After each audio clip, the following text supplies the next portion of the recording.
please raise your right hand? You do solemnly swear or affirm that the testimony you're about to give shall be the truth, the whole truth, and nothing but the truth? Yes, I do. Please have a seat. Mr. Garner, whenever you're ready. Okay, good morning. Morning. Okay, before we get any further, first thing I'm asking you to do is, can I ask you to sit as close as you can as to the microphone? Okay. And then speak into the microphone as much as you can today, okay? Okay. All right. Can you please state your name? My name is Arielle Konig. And Arielle, what do you do for work? I am a project manager for TerraPower. What does TerraPower do? TerraPower is a nuclear innovation company. Okay. When you say nuclear innovation, what do you mean? We're designing an advanced reactor to deploy to replace retiring coal plants. And what do you actually do at TerraPower? I work on the fuel supply. And Arielle, where do you live? I live on Maui, Okay. Where on Maui? in Kahului. Is that 19 Pu'u'ehu place? That's correct. Who do you live with? I live with my children. Which children? I have two little kids and then my stepson. How long have you been living on Maui? Just over 3 years now. Arielle, are you currently married? Yes, I am. Who are you currently married to? Gerhardt Konig. As of March 24th, 2025, how long had you been married to Gerhardt Konig? About 6.5 years. Okay, as of that date, 1 year ago today, how long had you been in a relationship with him? Would have been about 9 years then. When did you first meet Gerhardt Konig? We met in the spring of 2016. And you mentioned you have some children. Do you have any children with Gerhardt? Yes, I have 2 children with Gerhardt. How old are those children? They are 5 and 3. If you were to see Gerhardt again, would you recognize him? Yes. Could you stipulate to identification, Your Honor? Okay. Stipulation accepted. The record will reflect that there is identification by Mrs. Konig. Okay, I'll skip ahead a little bit. Arielle, I'm going to ask you about an incident from March 24th, 2025, around 10 o'clock a.m. Do you remember that incident? Yes, I do. Where were you going that morning? Gerhardt and I were going to a hike on the Polypuka Trail. Okay. And so, where is that hike again? The Polypuka Trail? Okay. Is that on the island of Oahu? Yes, it is. Why were you and the defendant on the island of Oahu on March 24th, 2025? We came to Oahu to celebrate my birthday. And when is your birthday? My birthday is March 24th. Okay. When did you actually arrive on Oahu? We got here March 23rd, the day before. Okay. And when were you scheduled to leave?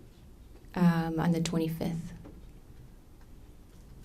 And you said March 24th was your birthday. I'm going to approach now what's been marked as State's Exhibit 133, previously shown to defense counsel. 133. That's the defense.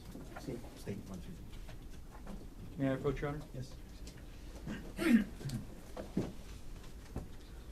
Okay, Arielle, I've just handed you what's been marked as State's Exhibit 133. Do you recognize what I've just handed you? Yes, I do. Okay. What is this? This is a birthday card that Gerhardt gave me last year. And when did the defendant give you that birthday card? It was in the morning. We were at our hotel getting ready to leave for breakfast and then for the hike. And he gave me a present and this card. Does this photograph fairly and accurately depict the birthday card the defendant gave you on March 24th, 2025? Yes, it does. Okay. At this point, the state will move State's Exhibit 133 into evidence. Mr. Otake. No objection. What has been marked for identification as State's Exhibit 133 is received into evidence. I'm going to publish now what's been marked as State's Exhibit 133.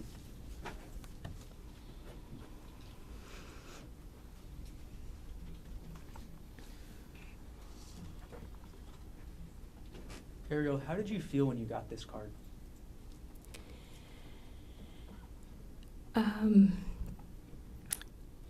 Hopeful. I was I teared up when I read it. I thought it was really sweet. And we were coming off of a hard season, so, I felt hopeful that this was a turning point for us in our marriage and that this was going to be a nice trip and kind of start of the next chapter for us. I'll come back to what you just mentioned there a little bit later. Sure. But could you walk us, and I'm gonna take down State's Exhibit 133, and I'm gonna retrieve it from you now. Could we have it read to the jury, at least publish it in a way where they can see it? They'll get it when they deliberate. Well, It's up to the state to publish the exhibit as they wish. Okay, I'm gonna retrieve the exhibit from you, Arielle. Thank you.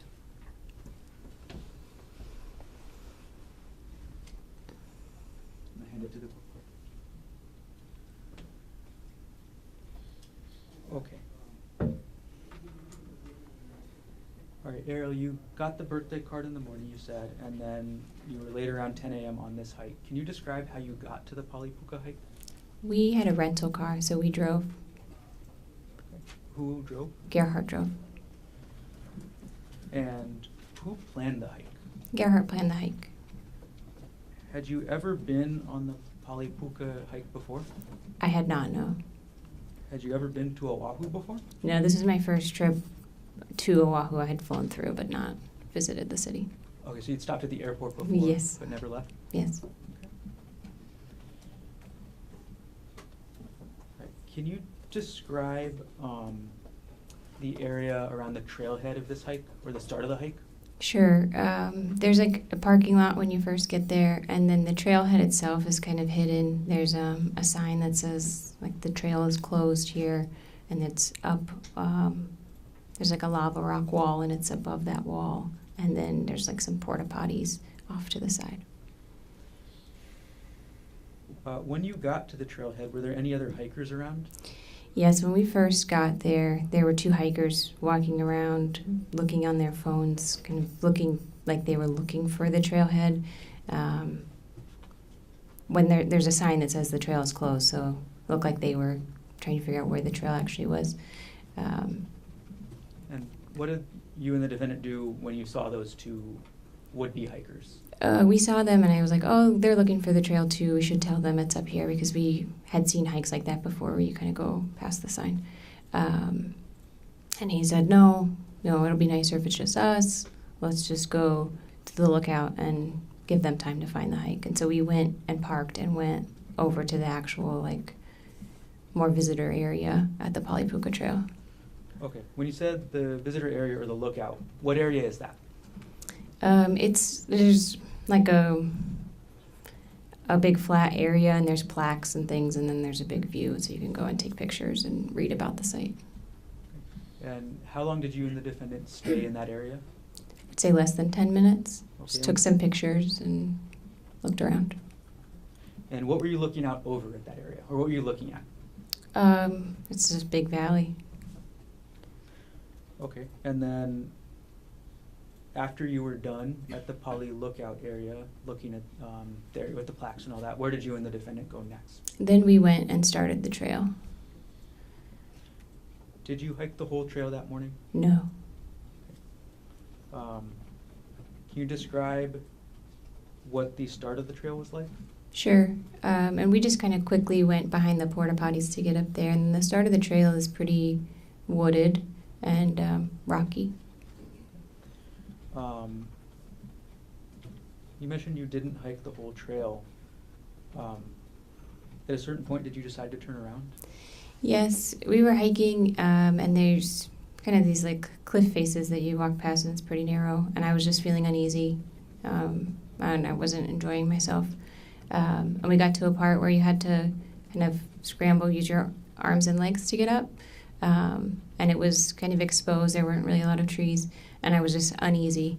And so I told Gerhardt, I'm not having fun. I don't want to keep going. I'm going to stop here. Arielle, can you explain to us what was making you uneasy? The cliffs were just feeling, it was windy, and the trail was narrow, and the cliffs were really steep. Do you know how tall the cliffs were? I don't, hundreds of feet, I would say. Okay, so you're feeling uneasy, and you just said you told the defendant you didn't want to continue. What happened after you told the defendant that? Well, I had hiked up part of that little scramble area, and I came back down because I was feeling it was like very exposed up there. And so I came back down, and I was like, I told him he could keep going if he wanted to, and I would wait there. And so he went on for a little while while I just kind of hung out. And it was maybe, again, 5 or 10 minutes, and then he came back. Okay. So once the defendant got back, did he say anything? Yeah, he came back and he was like, it's really beautiful. You should really come on it. It's too dangerous for me to be walking around by myself, but you've already done the hardest part by coming up this part. You should really come up and we could keep going. And I was just like, no, I'm not enjoying it. I don't feel good. I'm not doing it. All right. So after you told the defendant no again, what did he do? Then we started making our way back down the trail. And can you describe for us what you and the defendant were doing as you started to head back down the trail? Sure, we were just walking and talking, and I was like, oh, I'm not as much fun as I used to be since having kids, I guess, but yeah, I'm just not enjoying this today. And we were walking down, and there's this big tree, and I was like, oh, I'll climb the tree, you can take my picture up there, and so we did that. Okay. Who took the picture of who in the tree? Yeah, I climbed the tree, I gave Gerhardt my phone and my purse to hold, and I climbed the tree, and he took the picture on my phone. So after you take the picture in this tree, where did you go? Then I just climbed back down, back to Gerhardt in the trail. Okay. Once you climbed down from the tree, who had your phone and your purse? Gerhardt still had my phone and purse. Okay. What was in your purse? Well, my phone had with it my ID and credit card, and then the purse had, sunglasses and chapstick, something like that.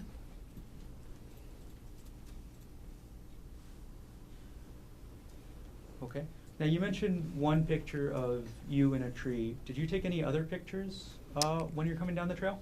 We did. At that point, Gerhardt said, let's take a selfie. There's like a cliff's edge there, and he's like, let's take a selfie with this view in the background. And so we went and took a picture there as well. Did you take any pictures of the defendant? On the hike up, we were both taking pictures. We were taking Snapchats and pictures. We have a family Snapchat group, and we were sending pictures in there. I see. Okay. All right. And you said Snapchat. What is Snapchat? Snapchat is an app that's photo-based that you send. I don't know how to describe it better than that. It's ephemeral. And you said there was ephemeral? It doesn't last very long. It's not like permanent storage. So you would send maybe less. You would send more pictures than you might otherwise. Okay. And let's see. Did you have access to any of your photos from Snapchat after this? Some, not all. I'm going to approach with State's Exhibit 131, which has previously been shown to defense counsel and shown again. May I approach? Yes. Arielle, I've handed you what's been marked as State's Exhibit 131. Do you recognize what I've handed you? Yes. Okay. What is this? This is a picture of Gerhardt standing by the cliff's edge that I took on Snapchat and sent in that family Snapchat message. Okay. Could you clarify this for us? Is this going up the trail or coming down? This was taken on the way up when we were hiking up before we had turned around. Okay. Does this photo fairly and accurately depict the defendant as you photographed him on March 24, 2025? Yes, it does. At this point, the state moves Exhibit States 131 into evidence. Mr. Wataki, No objection. what has been marked for identification as State's Exhibit 131 is received into evidence? And I'm going to publish now State's Exhibit 131. Okay. Arielle, if you can look at the photo and describe maybe what's on the screen as well, what is the text on the photo? It says, don't look down. Okay. And is your identification on the photo anywhere? Yes, up in the upper left-hand corner. It says Arielle Konig. Okay. And what is Arielle Konig? That's my name, Ari, short for Arielle. Is that your Snapchat ID as well? I'm sure it is. All right. I'm going to take down State's Exhibit 131. And I'm going to retrieve the exhibit from you.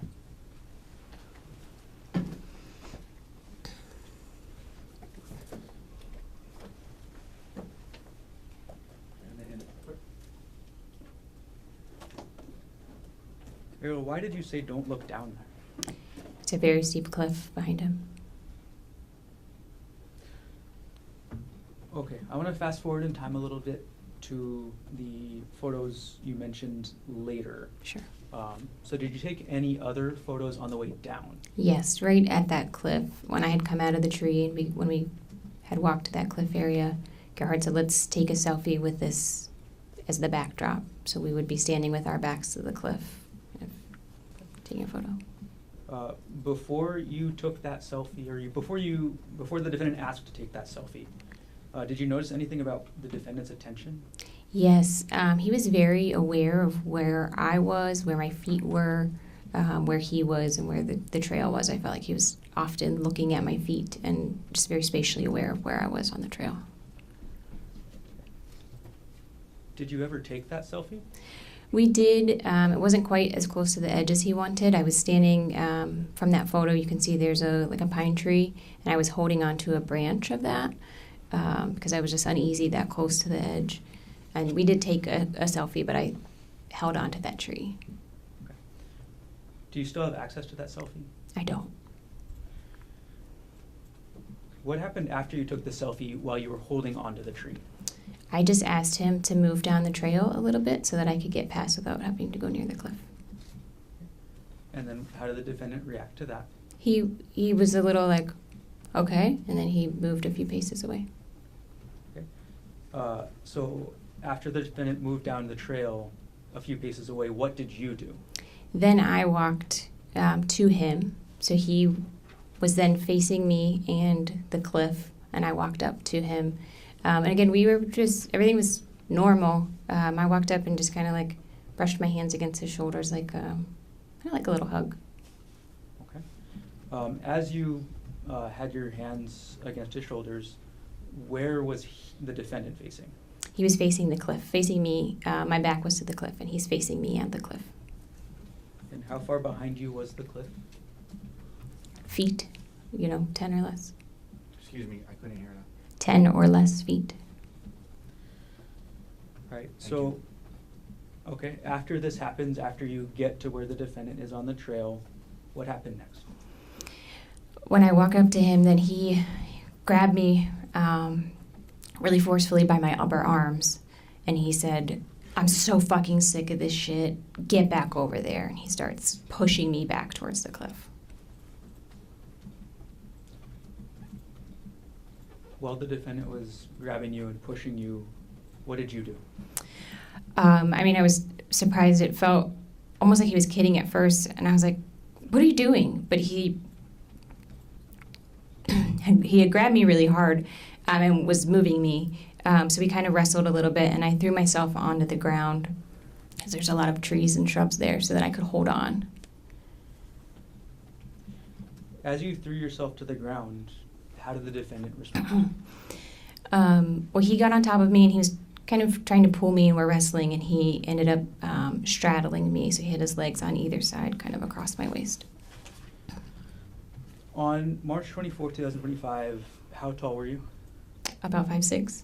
And how much did you weigh on that day? About 145 pounds. Okay. And on that date, how tall was the defendant? About 5'10". And how much did he weigh? Maybe 165 pounds.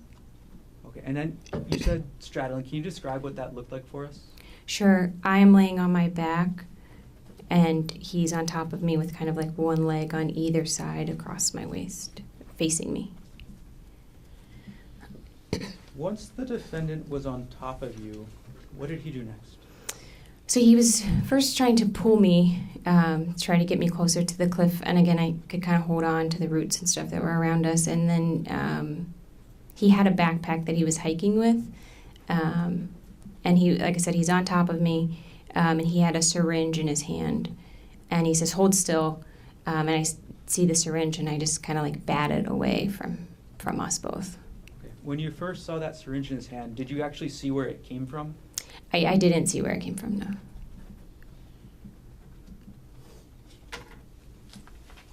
All right, and you said you were able to bat it. Do you know where it went? It just fell on the ground sort of near us. It would have been to my left because I could still kind of see it in my periphery as I was trying to make sure it wasn't going to get grabbed again. And then could you describe what you remember about the syringe, what it looked like? Sure, it was a clear syringe with a blue piece, maybe blue plunger, I guess is what that's called. Once you were able to bat the syringe away onto the ground, what did the defendant do next? So he had taken his backpack off, and it was on the ground to his left, so kind of to the right side of my body here. And he was digging in that with his left hand, and then kind of holding me down with his right hand. And I'm screaming, and I'm saying, "What the fuck are you doing? Get off me!" And he's saying like, "Fuck you, you're done. I'm so sick of your shit. I'm so done with you." And I'm trying to kind of protect myself and get out of there. But also he's gripping his hand closed really hard. And there's a vial in his hand. So I was trying to pry his hand open so I could grab that vial out. Okay. Which hand did you see the vial in? The vial was in his right hand. Okay. And did you actually get to see the entire vial? No. Okay. What part of it did you see? I could see pieces of it because I'm trying to like pry his fingers off of it so that I can grab it and throw it. Were you able to open his hand that was holding the vial? Not enough to get the vial away. All right. You mentioned the defendant was saying some things. Can you tell us what you remember he said as he was on top of you? Yeah. I'm screaming and he's telling me, "Shut the fuck up. Nobody's going to hear you out here. Nobody's coming to save you." And I'm saying, like, "You can't do this. Everyone knows we're on a hike.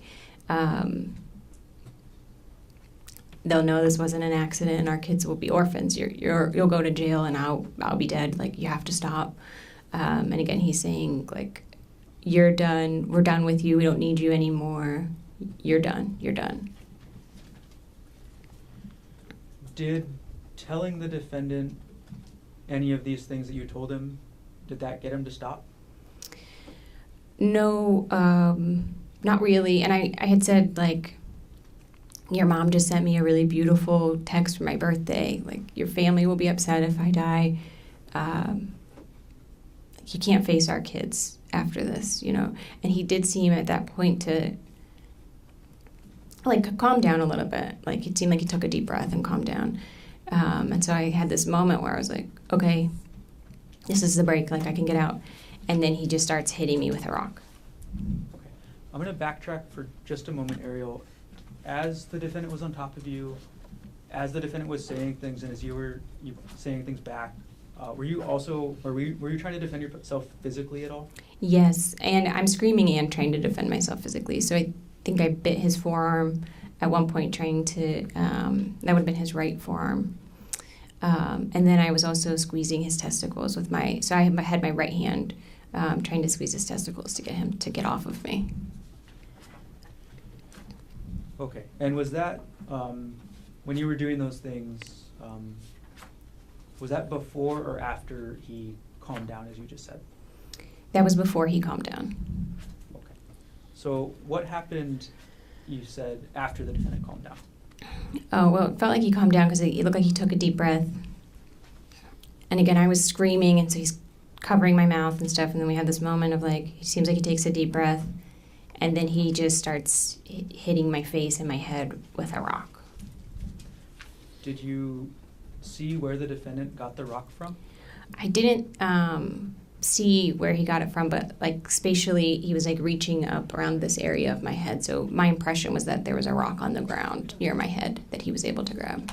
Were you just holding your hand around the left side of your head? Yes, sorry. When the defendant was hitting you with the rock, did you say anything? I just started screaming because in my mind, he was trying to knock me unconscious to get to be able to drag me over the edge. So I just was screaming then as much as I could. Did the defendant respond to what you were screaming? No. Did anybody other than the defendant respond to what you were screaming? Yes. So I'm screaming, and I do think I was saying something like, "Please help. he's trying to kill me. I'm hoping somebody can kind of hear that. And I, at some point, hear a woman's voice say, "We're here. We're calling 911. We're here. We're calling 911." Okay. So after you hear that woman's voice, what happens? He just kind of Gerhardt just kind of froze and knelt back away from me. And I just crawled away really slowly. And again, he seemed just frozen. And then I was yelling to the voices I heard, "Are you still there? Are you still there? Don't leave me." And I couldn't hear anybody calling anything back. So I just kept crab walking away. I'm on my butt, kind of scooting. And I just kept going and got to a lower part of the trail. And the women were down there, and one of them was on the phone with emergency personnel. As you crab walked away, did the defendant follow you? No. So as you crab walked away, did you see what the defendant did? He just, like I said, he seemed frozen. He just kind of stood up and was staring. And then I didn't see where he went after that. He didn't follow me when I went down to those women. What happened when you got to the two women? When I got to them, we were just trying to figure out how to get out of there as quickly as we could. And so they tried to stand me up to see if we could walk down with me kind of draped over them to get through, but I couldn't stand. Excuse me. That was just an unstable. So one of them went behind me and was kind of sweeping to make sure he wasn't coming after us, visually scanning to make sure he wasn't coming after us. And then the other one was in front leading us. And one of the women had a large metal water bottle, and she had that in her hand, and she was like, "This is the only weapon I have." But then I crab walked or, kind of scooted down the whole trail with them on kind of either part to try to keep us safe. After this happened, where was your phone? My phone and my bag were still with Gerhardt. Still with the defendant? Yes. So does that include your purse that you mentioned? Yes. Okay. Arielle, I'm going to take a step back. Okay. There's something you mentioned earlier about a hard season. Were you having any marital problems before this happened on March 24th, 2025? Yes, we were. What happened to start those problems? Sure.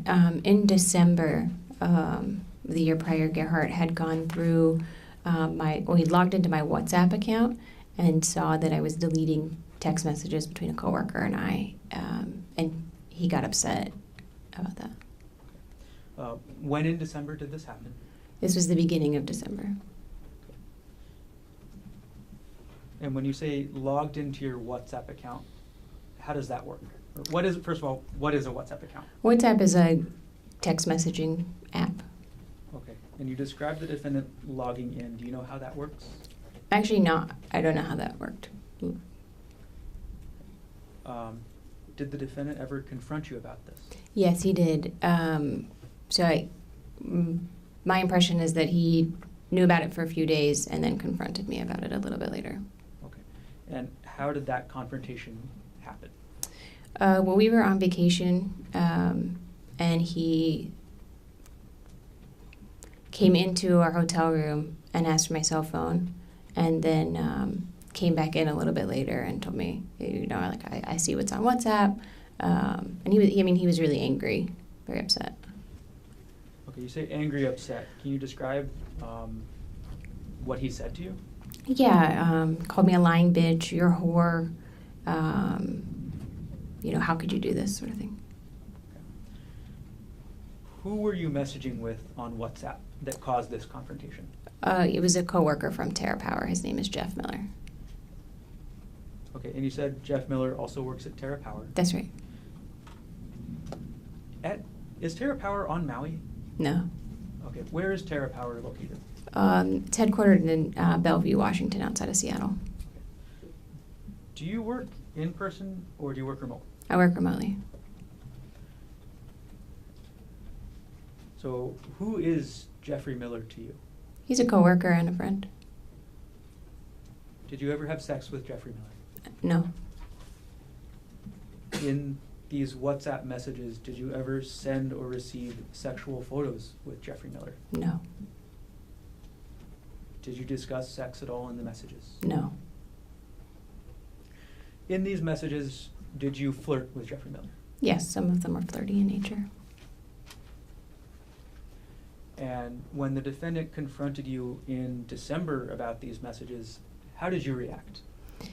I was apologetic. He was obviously hurt, and I was really committed to my marriage and my husband, and so we agreed to work through it and try to, kind of rebuild, because I had definitely broken his trust and could tell he was hurt. As a couple, how did you and the defendant characterize these WhatsApp messages? It felt like an affair to him, so we called it an emotional affair. Did you say emotional affair? Emotional affair is the word, yeah. After the defendant confronted you and called you a lying bitch and a whore, did the defendant make any demands about your job? A little bit. I wasn't supposed to be like in any kind of one-on-one work situation with Jeff. No emails or anything like that. All right. Can you describe a little bit about what that was like, or what the defendant asked you to do? It was really just anytime there was going to be a meeting, there had to be another person there as well. And then Gerhardt would kind of go through my stuff at the end of the day to see, what I was doing. So if I was sending emails or who I was meeting with. After this happened in December, did anything change with your sex life with the defendant? At the time, Gerhardt kind of expected to have sex every other day, and when this happened, he made it clear that if I refused to have... An objection. Can we approach? Come on.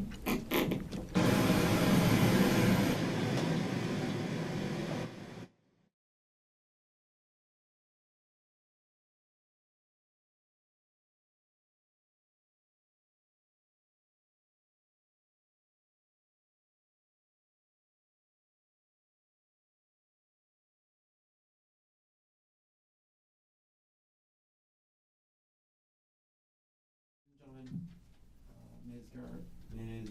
Konig's last answer stricken from the record. Okay, Arielle, I'm going to rephrase the question. How often did the defendant demand to have sex in December after this emotional affair came out? Every other day. When did you actually last have sex with the defendant? December 24th that year. December 24th of 2024. That's right. So between December 24th, 2024 and March 24th, 2025, did you have sex with the defendant? No. In those months, December through March, did you and the defendant work on your relationship? We did a lot of work on our relationship. Yeah, we both were doing individual and couples therapy.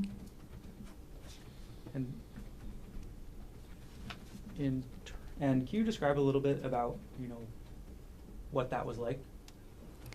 Yeah, we were trying to work on a lot of different things in our marriage, in addition to the deleted text messages, which again, I could tell Gerhardt was deeply hurt by.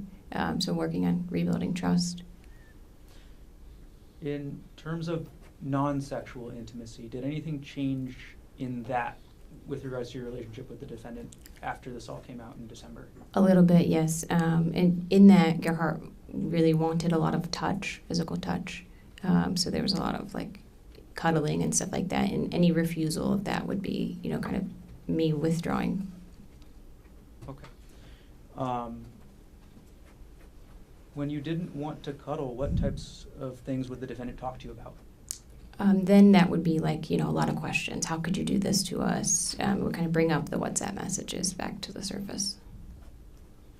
And then when were these, or how long was this issue ongoing, I guess?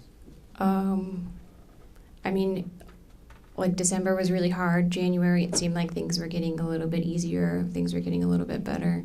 By February, we had gone on a family vacation with our little kids and had a really fun time. And so it seemed like by February, we were starting to kind of turn a little bit of a corner.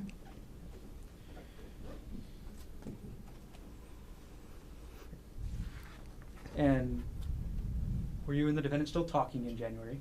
Yes. Okay.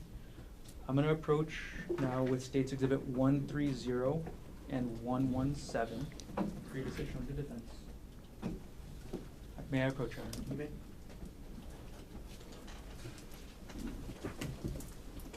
Thank you. Arielle, I've handed you two exhibits now, 130 and 117. Without showing them to the jury, could you look at what they are, and when you're done, look up?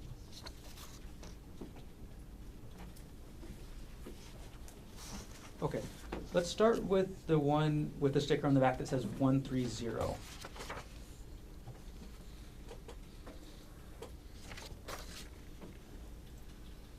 What is that? This is a text message exchange between Gerhardt and I. Okay, and what month did that exchange take place? This would have been in January. Right. Who does this exhibit fairly and accurately depict the text message exchange between yourself and the defendant in January 2025? To the best of my knowledge, yes. Okay. At this point, the state moves exhibit 130 into evidence. Mr. Otake. No objection. What has been marked for identification as States Exhibit 130 is received into evidence. Okay. I'm going to now publish and put up on the screen what's been marked as States 130. Okay.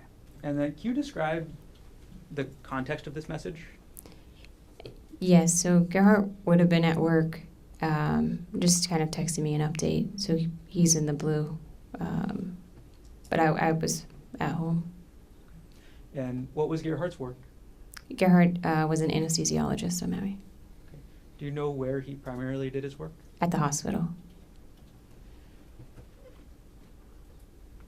Right. We're going to take States Exhibit 130 down.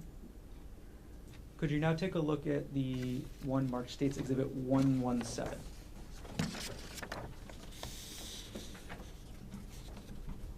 Okay, what is that? This is an email that Gerhardt sent me also in January. Okay. And what is the email about? It's about life insurance. And is this a true and accurate copy of the email the defendant sent you? And sorry, what date was the email sent? The date is January 21st, 2025. Okay.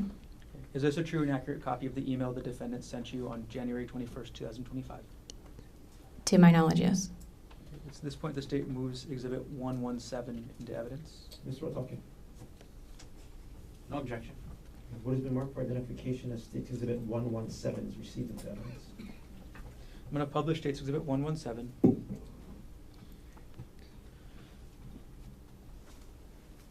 Arielle, what was the defendant asking you to do in this email?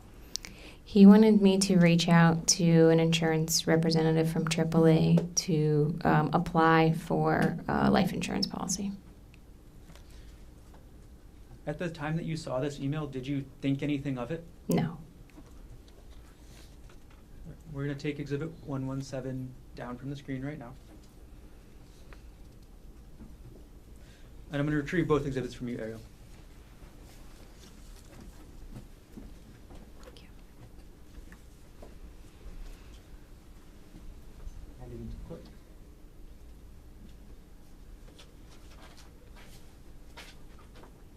Okay, so you said you didn't think anything of the defendant asking you to increase your life insurance at the time, is that right? That's correct. Okay, in your relationship with the defendant, who handled matters such as insurance?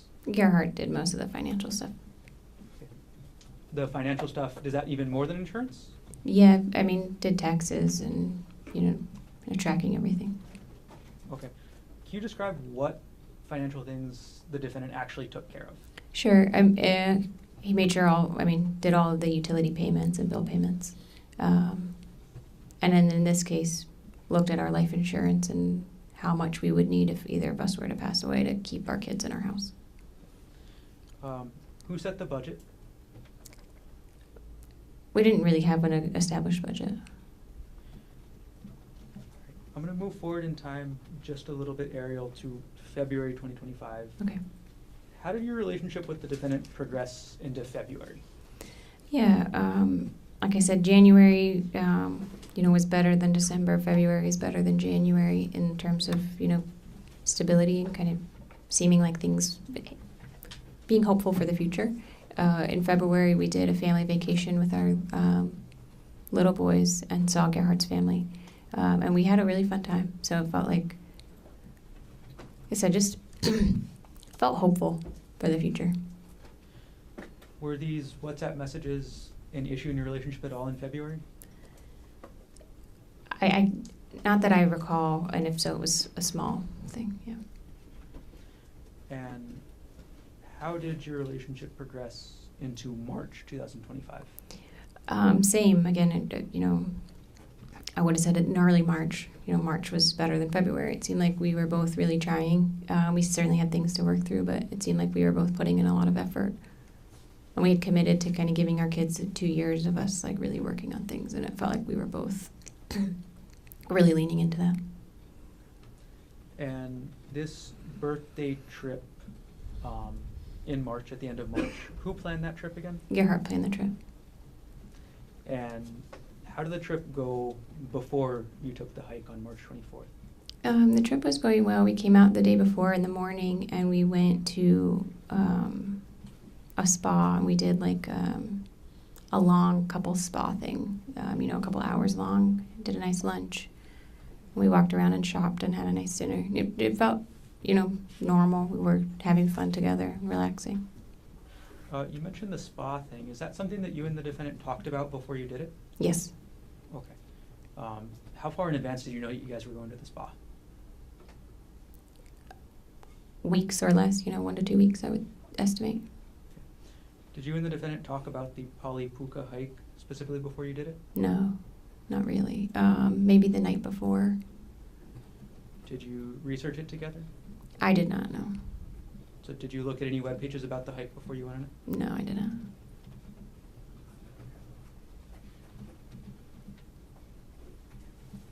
Arielle, I'm going to jump forward in time now to after March 24th, Okay.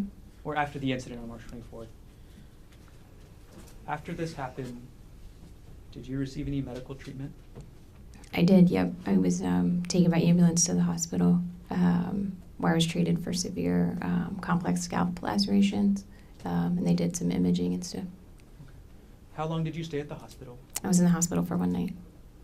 So you got out of the hospital then March 25th? In the evening of the 25th, yes. And where did you go once you got out of the hospital? To my house in Maui. Can you say that one more time? To my house in Maui, sorry. And is that the 19 Pu'uehu Place address that you mentioned? That's correct, yes. When you got back to Maui, did you find anything relevant in your house to what happened?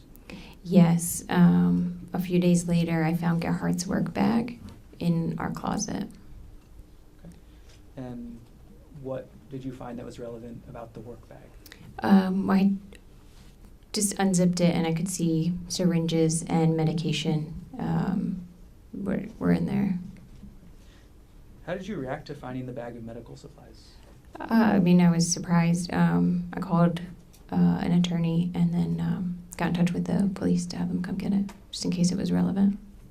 Did the police eventually come and collect the bag? They did, yes. 2 evidence specialists came to take it. And between the time that you saw the medical supplies in the defendant's work bag to the time that the police came to collect them from your house, did you tamper with, alter, substitute, or destroy any of the items in that bag? No. And could you describe the bag for us, just the physical bag? Sure, it's a black backpack, but it has like a 1 shoulder strap. It's not a full backpack. Other than the bag, did the police recover anything else from your house on Maui? They did. They also took his laptop computer. Where was the defendant's laptop before the police recovered it? It was on his desk at our house. Do you know the login information for that laptop? I do not know. Do you have like a computer account on that laptop? No. From the time that you got back to your house on Maui to the time that the police recovered that laptop, did you do anything at all with the laptop? No.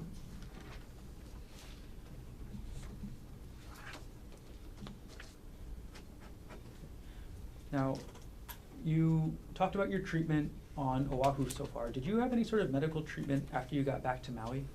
I did. I had a lot of wound care for. I had a bunch of stitches through my scalp. I had a lot of wound care for that, and then I had some treatment for a distal fracture of my thumb. Were you able to work after this happened? No, I was out of work full time for maybe 4 weeks, something like that, and then I was on light duty for a few weeks after that, and then ongoing physical therapy for vertigo and for just kind of fatigue and being able to sit at the computer and do, 'cause I work on my computer screen all day. So did physical therapy to kind of strengthen the ability to do that. How long before you were fully recovered, just in terms of, able to work a normal work day? Maybe between 2 and 3 months. Do you have any visible long-term effects from the injuries from March 24th, 2025? Yes, I have scarring on my scalp and my face. And Arielle, could you show everybody in the courtroom the scar on your scalp? Sure. And I want the record to reflect the witness is just pulled her bangs up on the left side of her head to display a scar. Yes. Arielle, how do you normally cover that scar? Until Objection irrelevant. Sustained. Does your hair grow in the area where that scar Same is? objection, Your Honor. Overruled. no, my hair does not grow there. Arielle, on March 24th, 2025, did you give the defendant permission to try and push you off the cliff? No, I did not. Did you give the defendant permission to try and inject you with a syringe? No, I did not. Did you give the defendant permission to hit you with that rock? No, I did not.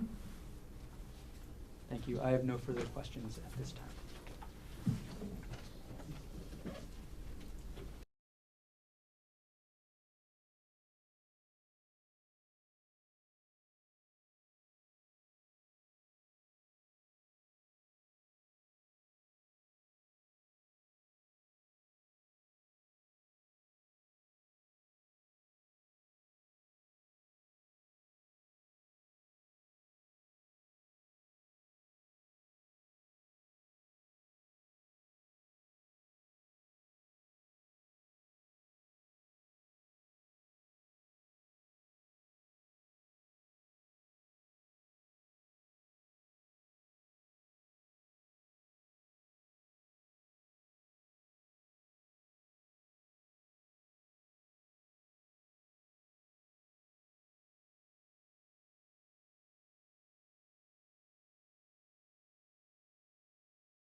to him confronting you and saying you engaged in a secret affair?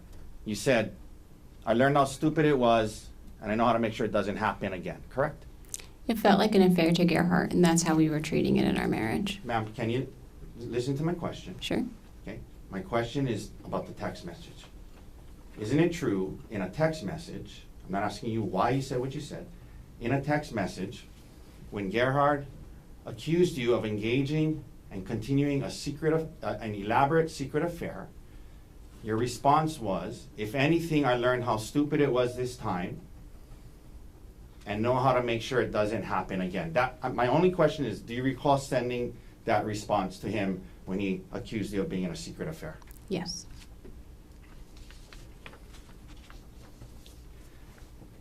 You didn't say to him, it was just flirty text messages, don't worry.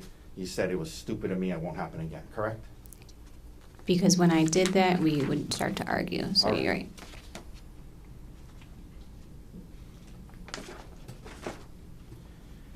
And when you said in your text message, it won't, I know how to make sure it doesn't happen again, that was in reference to the elaborate secret affair that he was referencing, yes? To breaking his trust, yes.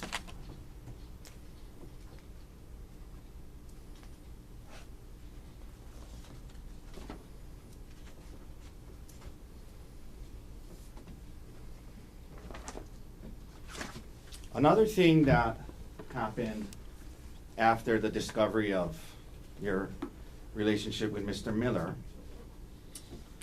another thing that happened is, as you talked today about working through this in January and February. Remember that?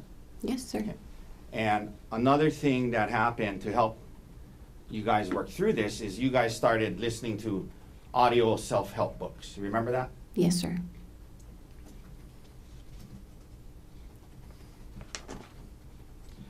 One of the audio books that you purchased and listened to was entitled How to Help Your Spouse Heal from Your Affair. You remember purchasing and listening to that audio book? I do remember that, yes.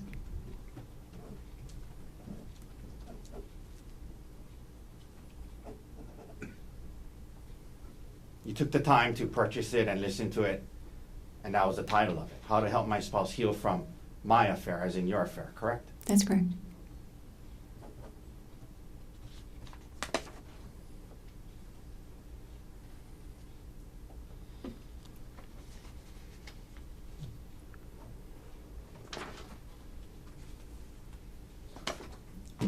Leading up to December 2024, ma'am, prior to the discovery of your communications with Mr. Miller, you were trying to hide the extent of your relationship with Mr. Miller from your husband, correct?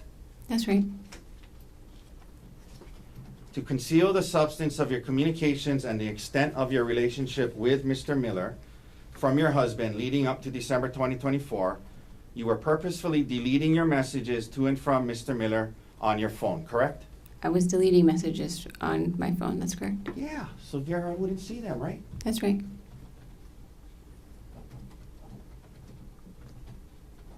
And by the way, you work with Mr. Miller, correct? That's right. You guys have work emails that you can email each other on, yes? Yes, sir. He had a work phone, yes? Yes, sir. Did you have a work phone? No. Okay, but you had text messaging on your phone. You could text him on his work phone about work things, yes? Through text messaging, yes?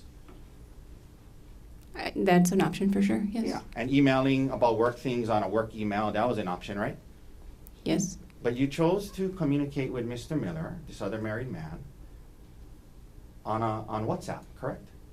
I use WhatsApp for work for other things too, yes. Ma'am, that wasn't my question. Yes, I talked to him on WhatsApp, sir.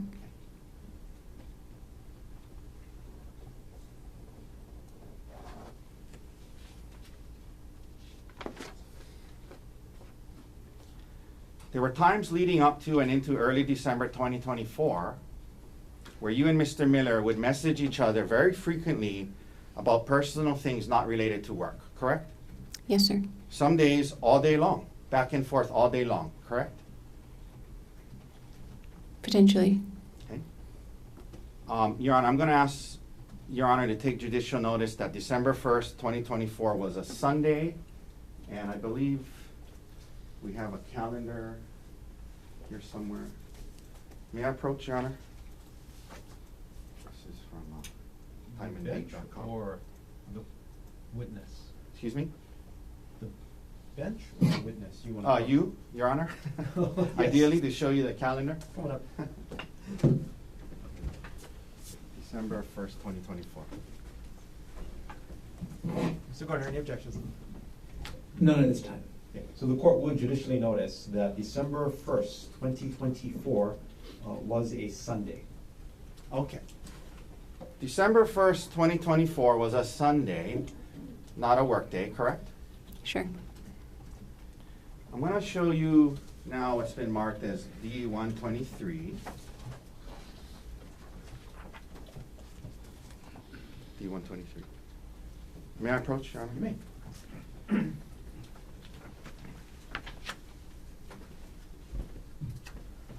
Ma'am, I'm going to hand this to you. I'm going to ask you to just thumb through it.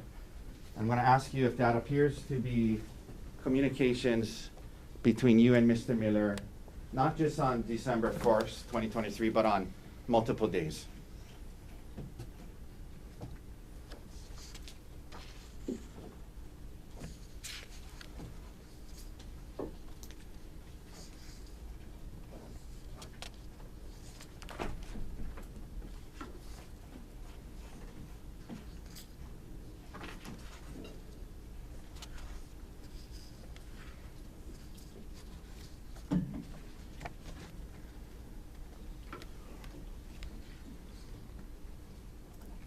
Will you please repeat your question? Just that appears to be messages between you and Mr. Miller back during that time period, yes? Yes, it does. All right. May I hand that back to you, Sure. please? Your Honor, I move to admit Exhibit D123. Mr. Gardner, Can I put here on the exhibit? you may. Ms. Konig, I'm going to hand you back what's been marked as D123. Thank you. Take a look through, and are there any redactions to that exhibit? Yes, Did you place those redactions yourself? I did not. Do you know what has been redacted? I do not. We have a moment. That's how you guys gave it to us. Okay. No objection then. Are you aware that when the prosecutors pulled this from the computer, that's the redactions they provided to us with? I'm not aware of Well, that. hang on. Do you still want to proffer it or no? Yeah, I'd like to admit it into evidence. Do you have further foundation, Ray? Well, I mean, I think the question is, No objection. no objection. No follow-up then, right? Not foundationally. Okay. Then what has been marked for identification as Exhibit D123 is received into evidence. Thank you. May I approach and retrieve it? Yes, you may. Thank you. May we publish, Your Honor? Yes, granted. And Mr. Dirks, if you can please go to 12-1. First of all, this goes on for pages and pages and pages, correct?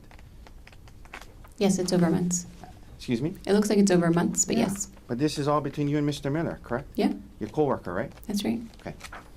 Let's go to 12-1, please. Mr. Dirks, let me know when we're there. I think it's the bottom of 1908. Is that it? Yes. Okay. Can we blow up the bottom section, please? Okay.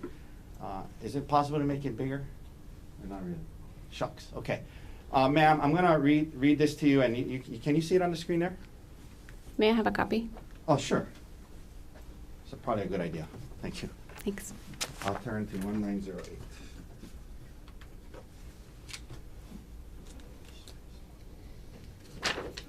Thank you, at the bottom. Thank you, sir. Okay, so the day starts off on this Sunday.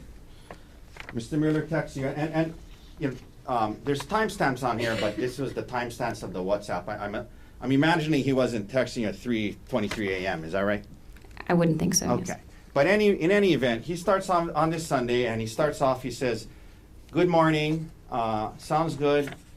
I hope you're getting some good sleep. I've slept a ton over the break," which has been, and we'll go to the next page. Is it possible to blow up half the page?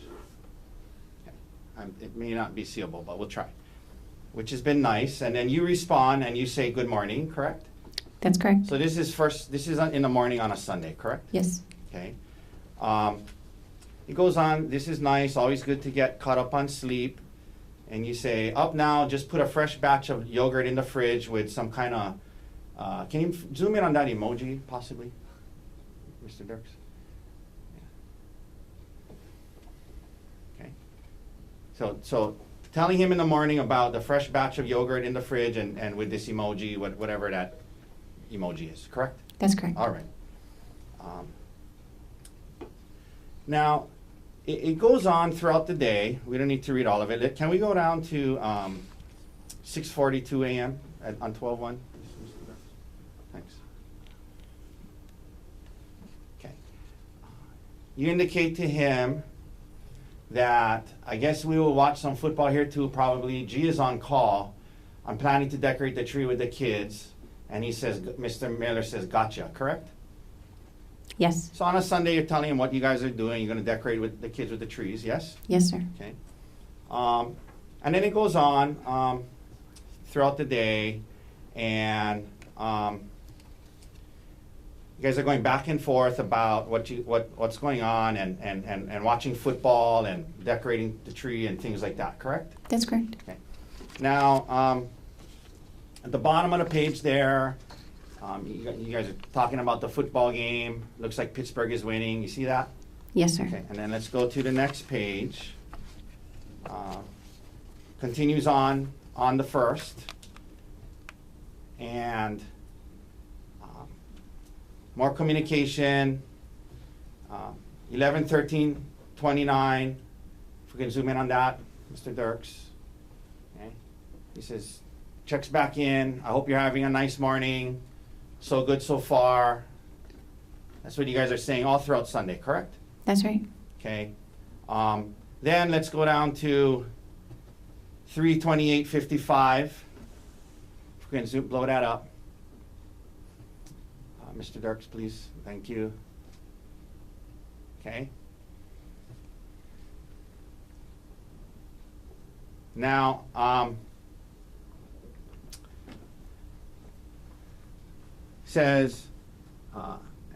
he says, I'm making sure Kay eats OFC, guessing that's what the lie was about. Mr. Miller says, nope, REK, not at all, just much easier to discuss. And then he says, plus I'm looking forward to chatting at some point anyway. And can we blow up that emoji, please?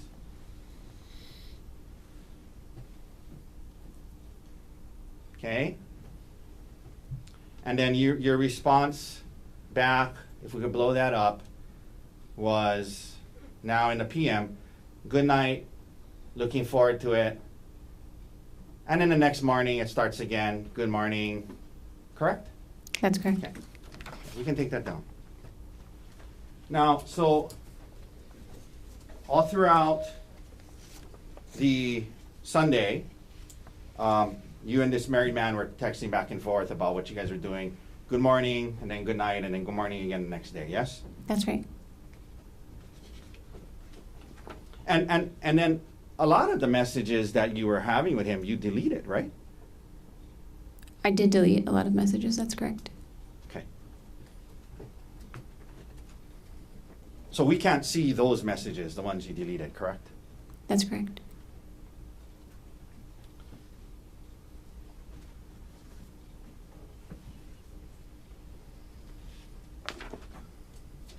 Have you ever heard of the word, and I may not be pronouncing it correct.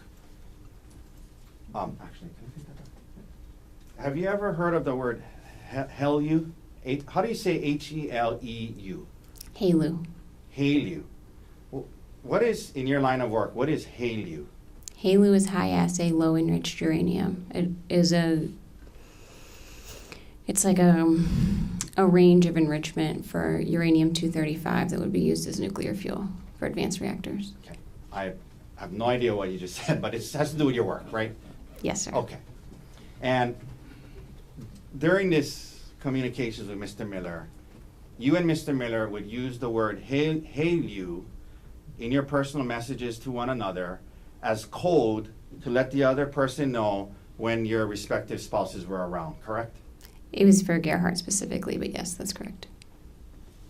It was for Gerhardt specifically, meaning you would tell Mr. Miller, I got hail to you today, can't talk. And that was your way of communicating to him, hey, I'm around Gerhardt today, yes? That's correct.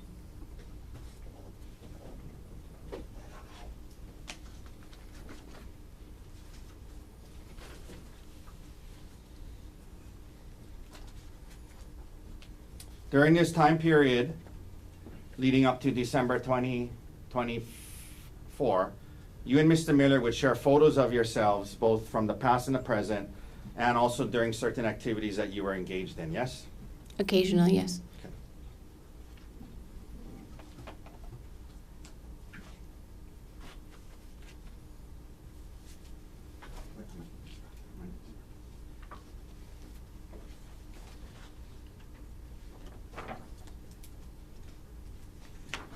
And, Your Honor, may I approach with D-124? Yes.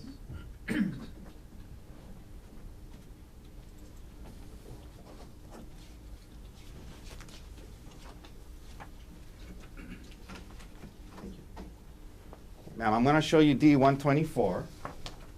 If you can look through that, and I'm gonna ask you again if that looks to you to be messages between you and Mr. Miller, and also photos that you guys would send to each other. And let me know when you're ready.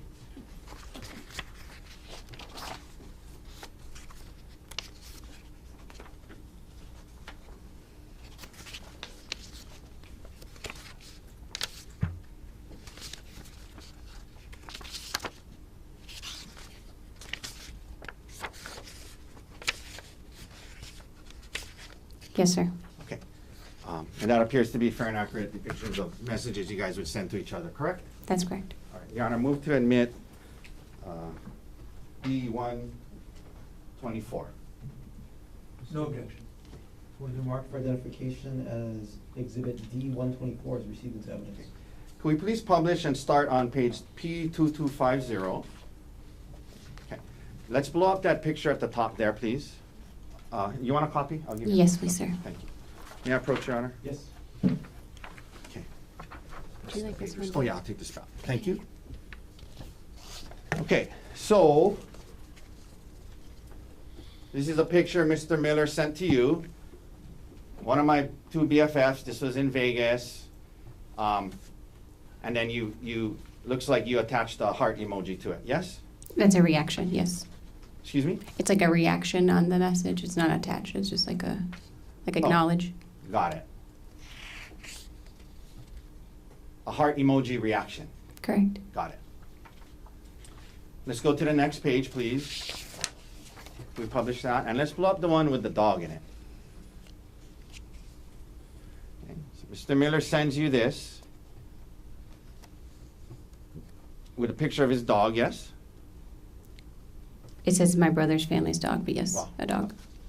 A picture of a dog, yeah. That's correct. Yeah. It's his brother's dog, right? That's what he says, yes. It's not his dog. He's sending a picture of his brother's dog, right? According to the message, yes. And is he making a kissing face at you, or you don't know? I don't know what it, Okay. Let's go to page 2253. This is from October. Can we blow up the beaches on the top, please? You sent him photos of, this is you sending him photos of beaches, correct? That's correct, yeah. All right.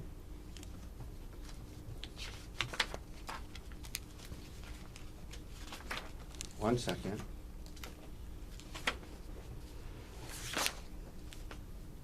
Now, while we're here, why don't we go to page 2256 while we have this up. Okay. Can you blow up that thing on the top that says HMA VPN service, Mr. Darks? Thank you. So, in November of 2024, Mr. Miller sent you a link to something called HMA VPN service, total online privacy with HMA, correct? That's correct. And that is a website, if you look further down, apparently HMA stands for Hide My Ass, correct? Correct. www.hidemyass.com, yes? That's correct. And you understood that a VPN is an app that allows you to hide your internet activity from others, correct? That's not my understanding of a VPN. This was sent to be able to watch football that was streamed locally. Okay. VPN service, total online privacy, hide my ass. And he sent you that so you could watch football? That's right. Okay. This wasn't for work purposes, was it? This is not for work purposes. You're correct. TerraPower wouldn't use something called www.hidemyass.com, would they? I would not expect them to use that. That's correct.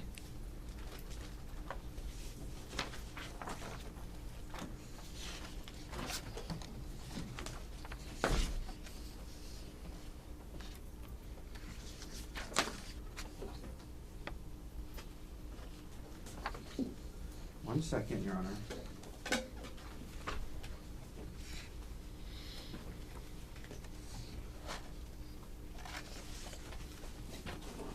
You also sent photos to Mr. Miller as well, and may I approach Your Honor with 183? Yes.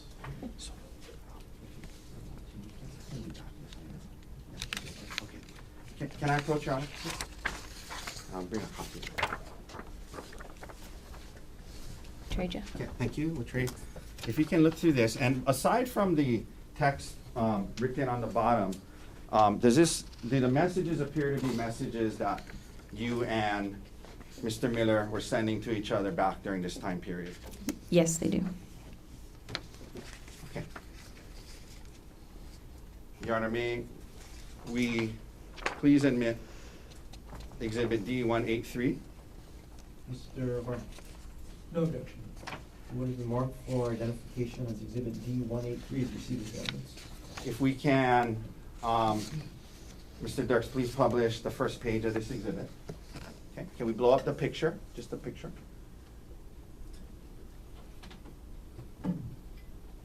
Well, actually, I take that back. Let's blow up the message to begin with. Okay, so you were on a trip. Who's the other lady in that photo map? That's my best friend, Gianna. Gianna, okay, we're gonna talk about her a little later, but you were on a trip with her, correct? Yes. And you're texting Mr. Miller while was it just a girls' trip? Was Gerhardt there? It was the first night of a trip, so it was just the girls the first night. Okay. And 9:47 p.m., you're texting Mr. Miller saying, we're still out, almost midnight, did an Irish car bomb, which was her first in my 1,000th, but first in many years, correct? That's correct. Okay. And that's a text you sent to Mr. Miller when you're on this trip, yes? Yes, sir. Okay. Can we blow up the photo? And then you sent him this photo of the two of you, yes? Yes, sir. And you didn't send these, you send this to him, not Gerhardt, correct? I don't recall what I sent to Gerhardt that time. All right. Let's go to the next page, please. Okay, let's blow that up. And is that you in the photo? Yes, it is, sir. And you send that to Mr. Miller, yes? Correct. And what is it? What is pre-ICB? What is ICB? From context, I assume that's Irish car bomb. It's Okay, the name what- of the shot. What is Irish car bomb? It's a drink, a shot. And you sent this to Mr. Miller on the text, correct? That's correct. All right, we can take that down. I'll retrieve that from you, ma'am. Thank you. Thank you. So, we just went through all of that, and when the detective asks you about it, you say, no affair, just flirty text messages, correct? That's correct, sir.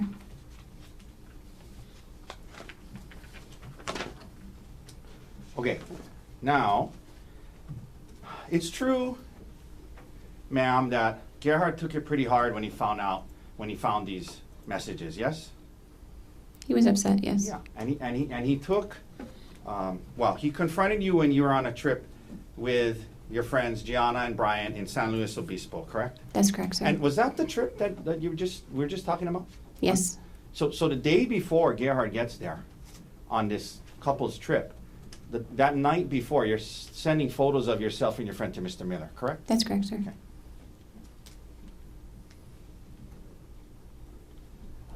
Did he have a code word for you that he would tell you when his wife was around? Not to my knowledge. All right. Now, Gerhardt confronts you on this trip in San Luis Obispo, and he had actually told Gianna and Brian about it before he confronted you, correct? That's correct. And that upset you, correct? Yes. Yes, you didn't want them to know, right? Oh, I would have just preferred to be able to talk with him first. I tell Gianna almost everything. I think I would have told her about it anyway, but You think you would have told her about it anyway? Had you told her about it prior to him confronting you? I mean, had he confronted me, I would have told Gianna that we were working through that. But- There wasn't, in my mind, A something. second ago, you just said you were a little upset that he told Gianna, right? He told them before telling me. Right, and that upset you, right? Yes, that felt unfair. Now, Gianna and Brian had actually been through something similar recently, where Brian supposedly had cheated. Oh well, strike that question. Recently, Brian had an affair on Gianna, correct? And they were working through that, yes, They were working through marital problems. involving him in infidelity, right? That's not my marriage. Doesn't feel like that should be my business. I'm not asking if it was your business. I'm asking if they had Gianna had shared that with you. You guys are best friends. You guys share everything. Sure. So is that what she shared? I was with aware you? they were working through marital troubles, and fidelity specifically was an issue. And so it's true that you understood Gerhardt was turning to them for advice on to how to handle this, right? In some cases, yes, I understood that. After confronting you about it, as you indicated, you were immediately apologetic, yes? That's right, sir. And you wanted, you were apologetic, and then you guys were going to try to work through this, correct? That's correct, sir. There were certain things he needed. I mean, isn't it true that he said he wanted you to quit your job? He didn't ask me to quit my job, but he did talk about it, for sure. Okay. He did talk to you about quitting your job, correct? Potentially, yes.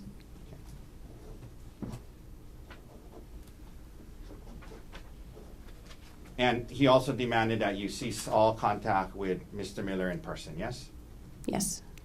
And in fact, you had a trip planned coming up to Seattle with Mr. Miller that you ended up canceling, yes? He would have been there. There were several people from Terra Power. Okay, let me rephrase that. You were going to go on a work trip at which Mr. Miller was going to be at, correct? Correct, sir. And in fact, on that trip, you had changed your hotel to be in the same hotel as Mr. Miller, correct? And several other Terra Power employees, yes, sir.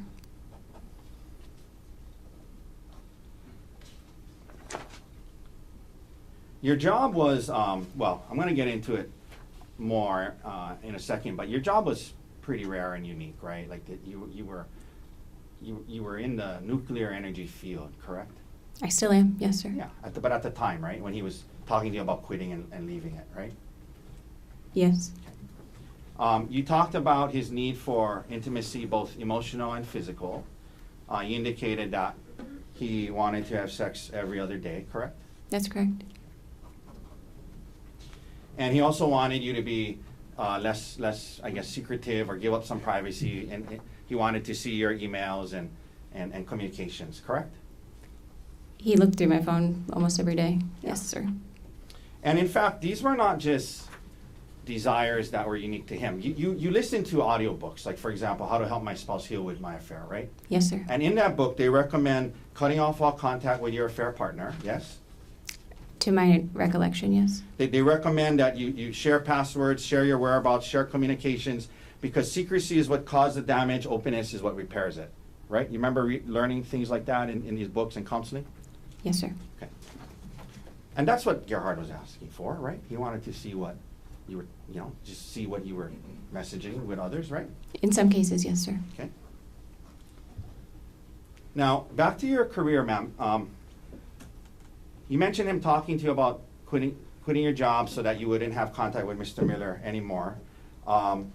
You're a nuclear engineer, is that right? Yes, sir.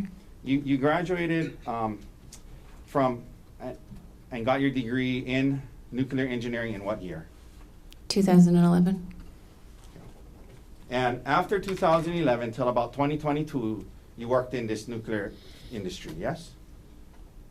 I've been in the nuclear industry my entire career, yes. I understand that. I understand. I'm just saying specifically for 11 years, from 2011 to 2022, you were in the nuclear industry, yes?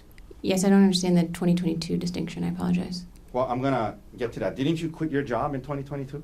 I left Westinghouse in 2022, yes, sir. Yeah. So that's the Okay. distinction I'm getting at. Sure, Okay? thank you for clarifying. I appreciate it. So in 2011, you enter into this industry and you start working at a company called Westinghouse, correct? That's correct, sir. And you were into, is it called core design? Yes, sir. And what is core design? Core design is figuring out how to load nuclear fuel assemblies into a reactor core in a way that meets the safety requirements and optimizes fuel efficiency. Okay. And again, I'm not too sure what you said, but basically it's dealing with nuclear fuel, right? Yes, sir. All right. And you were helping to do that at Westinghouse, correct? That was one of the jobs I held at Westinghouse in that time. Yeah. And you were trying to move up the corporate ladder, right? You're trying to advance in the industry, yes? Yes, in general. Yeah. And like, so for example, in 2018, you entered a MBA executive program to try and get your MBA because you thought that might help you move up in this field, correct? It wasn't an executive MBA program. I was doing a part-time MBA after work. I am only making that distinction because there are two different programs. Okay, I thought that's what an executive MBA program is where you still work and do it at night, but maybe There we're are talking about separate this- ones. There are separate things that's more focused and faster. Understood. So is more accurate to say you entered an MBA program that allowed you to work during the day and go to school at night. That's correct, sir. And the purpose was to try and get your degree advanced in the field, yes? It was to develop in the role I was in. I was doing a more business-facing position at the time, and it was thought the MBA would help me develop those skills a little bit more. Okay. And then after doing that, in 2022, you quit, right? I mean, I'm sorry, what's the wording you like to use? You left your job at Westinghouse. I correct? quit. I quit Westinghouse. Okay. That's In accurate. 2022, and part of that was,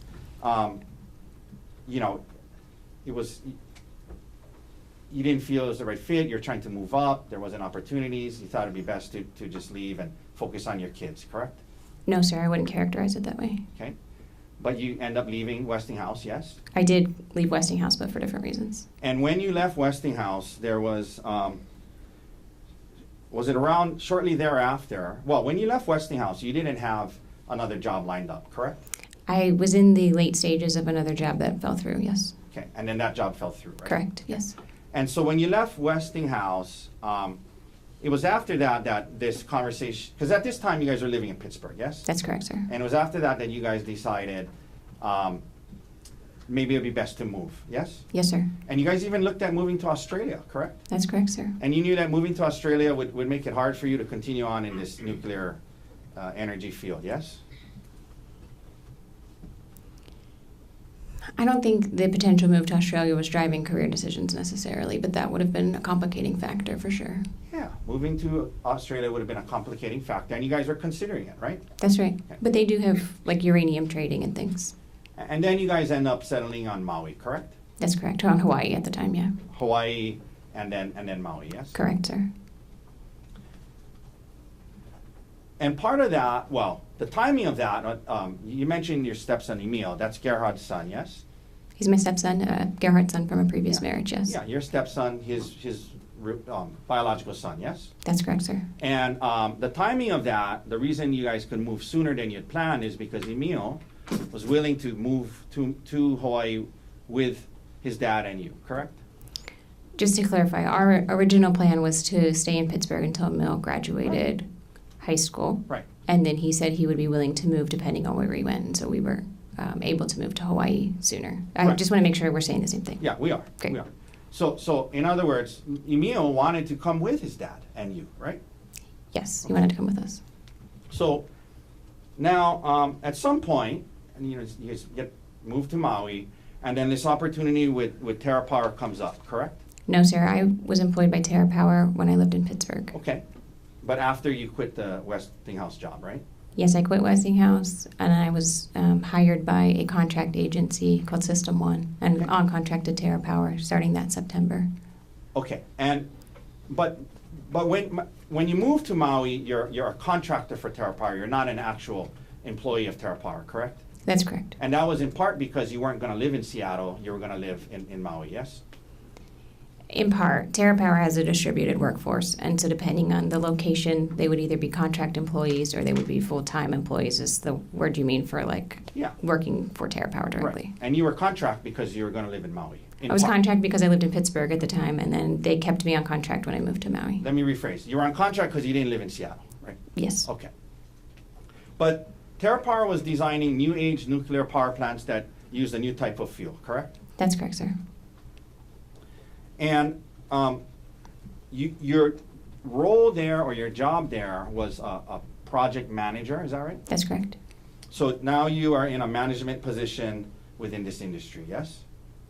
Project management. Yeah, in the nuclear energy industry, yes? Yes, sir.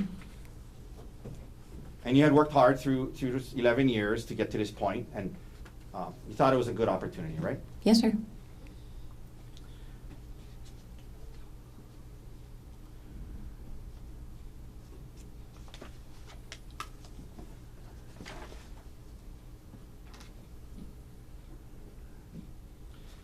Now, we just talked about Gerhardt, when he found out about this, talking to you about leaving, so you wouldn't be around Mr. Miller, correct?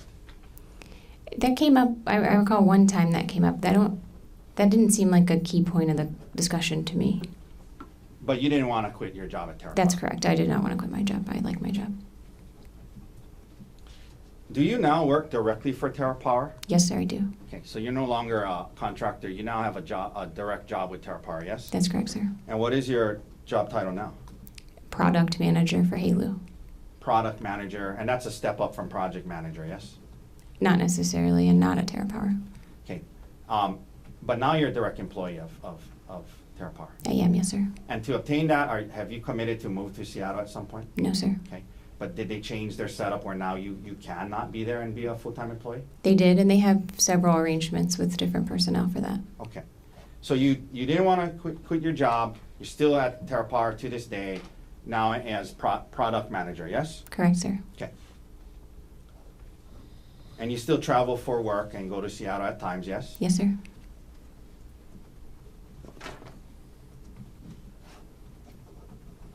Now, at some point you mentioned engaging in counseling, yes? After the discovery of this communications with Ms. Gerhardt's discovery of your communications with Mr. Miller, right? You guys started couples counseling, yes? Yes, sir. And as you indicated, the counseling wasn't just about the affair, it became about the relationship, and you mentioned, his need for intimacy, and it was about the relationship, not just the issues with Mr. Miller, correct? That's correct, sir.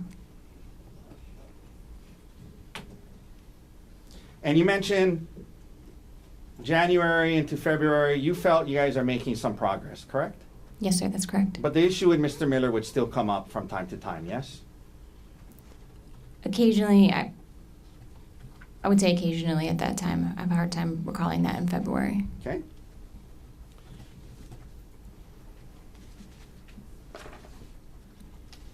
And this issue of the discovery of these things, prior to December, generally you describe your marriage as a good marriage, right? Yes, sir. So now we're heading into March and going through counseling, trying to work through it, and your birthday's coming up, yes? Yes, sir. And ma'am, the concept of going on a staycation to Oahu for your birthday, it was actually your idea, yes? No, I didn't want to travel. I was saying I wanted to stay with the kids, but I did say Oahu would be fun sometime. And he was like, well, let's go to Oahu. Okay, so you remember being interviewed by the detective in this case after the incident? Yes, sir. Do you remember being asked by the detective, who planned this trip? And do you remember your response was, he planned the trip, he was kind of asking what I wanted to do for my birthday, and I said, sometime I want to go to Oahu, it doesn't need to be now. Remember saying that to the detective? That sounds accurate, yes, sir. So at least that's what my question was. The concept of going to Oahu was something that you brought up, right? And you said, it doesn't need to be now, but I've always wanted to go there on a staycation. It doesn't need to be now. And he said, oh, let's go, right? Sure, yes. Okay. It's not like out of the blue he said, hey, we're going on this trip, it's gonna be on Oahu, this is what's happening. You raised the concept, yes? I raised the concept of wanting to go to Oahu at some point. Yes, sir, that's correct. In response to him asking what you wanted to do for your birthday, right? Potentially, I don't recall that. Well, is that what you told the detective? I think you and I are interpreting that differently. I'm not asking about interpretation, I'm asking about the words you used Objection to argument. the detective. Sustained? Can I get the exhibit page and line? Sure.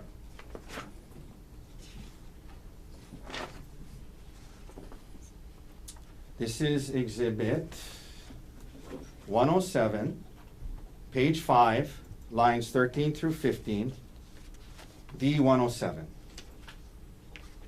Ma'am, when the detective asked you who planned this trip, your response was he planned the trip. He was kind of asking what I wanted to do for my birthday, and I said, sometime I want to go to Oahu, but it doesn't need to be now. That's just the words you said to the Yes, detective. you and I agree on that, yes. Okay, thank you. Sure.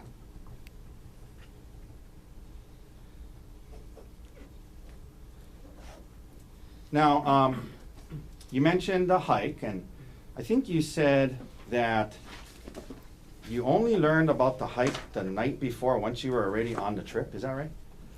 About which specific hike we went on. Okay, but you knew you were going to go on a hike, right?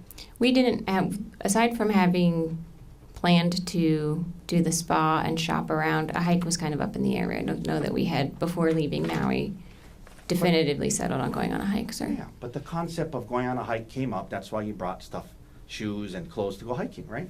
Yes, like I said.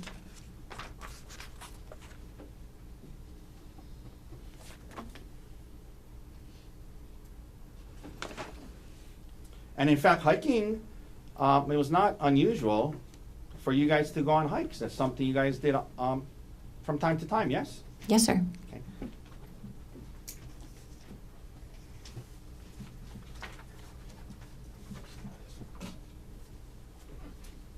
Okay, may I approach with exhibits D158, D160, and D154? Yes. Okay, ma'am, I'm gonna approach. I'm gonna ask you to, I'm gonna hand you D158. Can you, what is that a photo of? That's a photo of you and Gerhardt on a hike, correct? That's correct, sir. Okay, is that a fair and accurate depiction of you and Gerhardt on this hike? Yes, sir. And this was on apparently June 2023 in Wailuku, well, at least the top it says Wailuku, right? That's what it says at the top, yes, Okay. sir. Okay, Your Honor, may we admit D158? Mr. Barnes? No objection. What has been marked for identification as exhibit D158 is received into evidence? Ma'am, same questions with D160. This is, well, it's just one page. And is that a photo of you guys on a hike as well?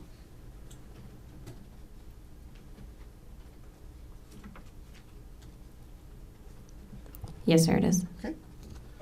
May we admit D160? Mr. Barnes? Can I set a date for that photo? The date says, at least on the top, it says September 11, 2023, yes? Yes, it does. No objection. And then lastly, Then what has been marked for identification as exhibit D160 is received into evidence? and then lastly, thank you, Your Honor. Lastly, this is D154. Is that a fair and accurate depiction of a photo of you on a hike as well? Yes, sir, it is. All right, okay, thank you. May we admit D154, please? Mr. Barnes? No objection. What has been marked for identification as exhibit D154 is also received into evidence? So again, before we publish these, it wasn't unusual for you guys to go on hikes. That's something you guys did together, right? That's correct, yes. Okay. Can we publish 158, please? Okay. And up on the screen there, can we blow that up a little, Mr. Dirks? Okay. That's you and Gerhardt on a hike, yes? Yes, sir. Okay, could we publish 160, please? Okay, another picture of the two of you on a hike, correct? I'm not sure that Gerhardt is Oh, well, in you're- that photo. I'm in there. Okay. It's dark. Okay. Do you think maybe Gerhardt took the photo? Okay, and then let's go to page 154. That's also a hike you would have done with Gerhardt, yes? Yes, sir. All right. Okay, we can take those down.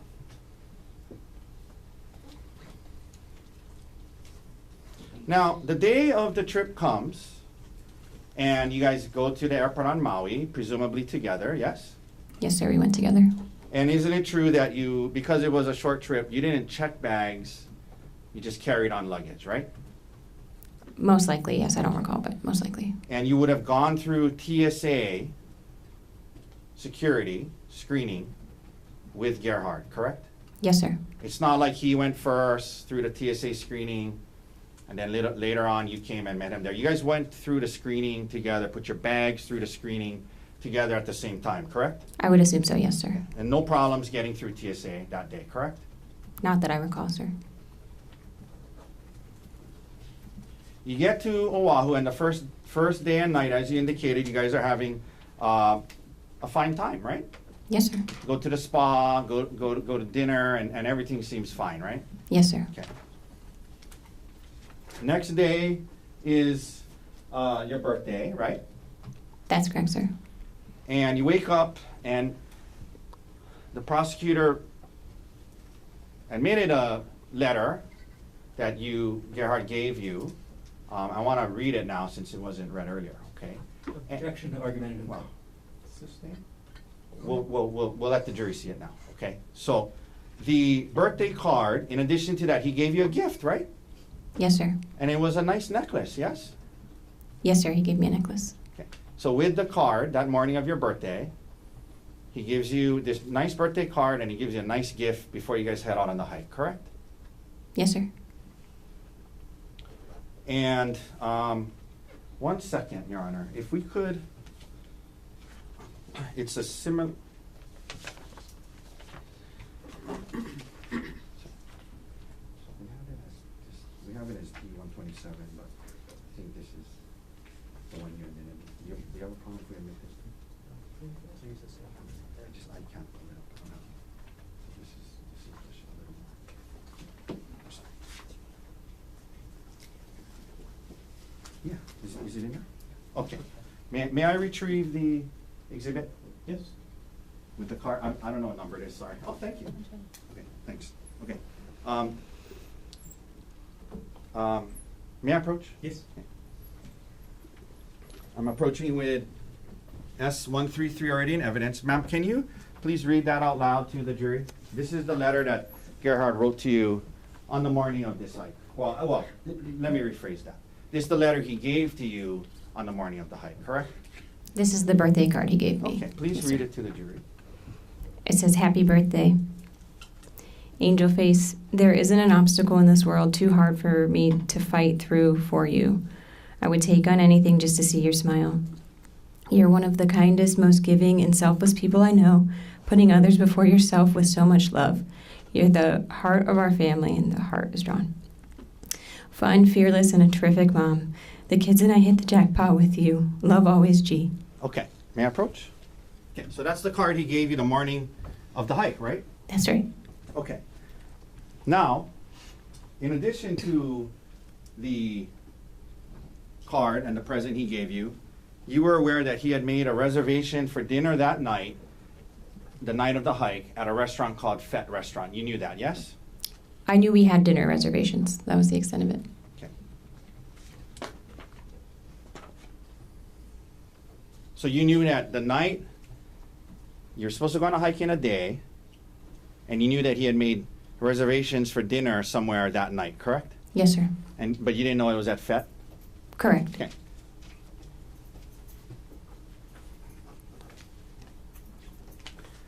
Now, after you guys went downstairs, had coffee in the morning, yes?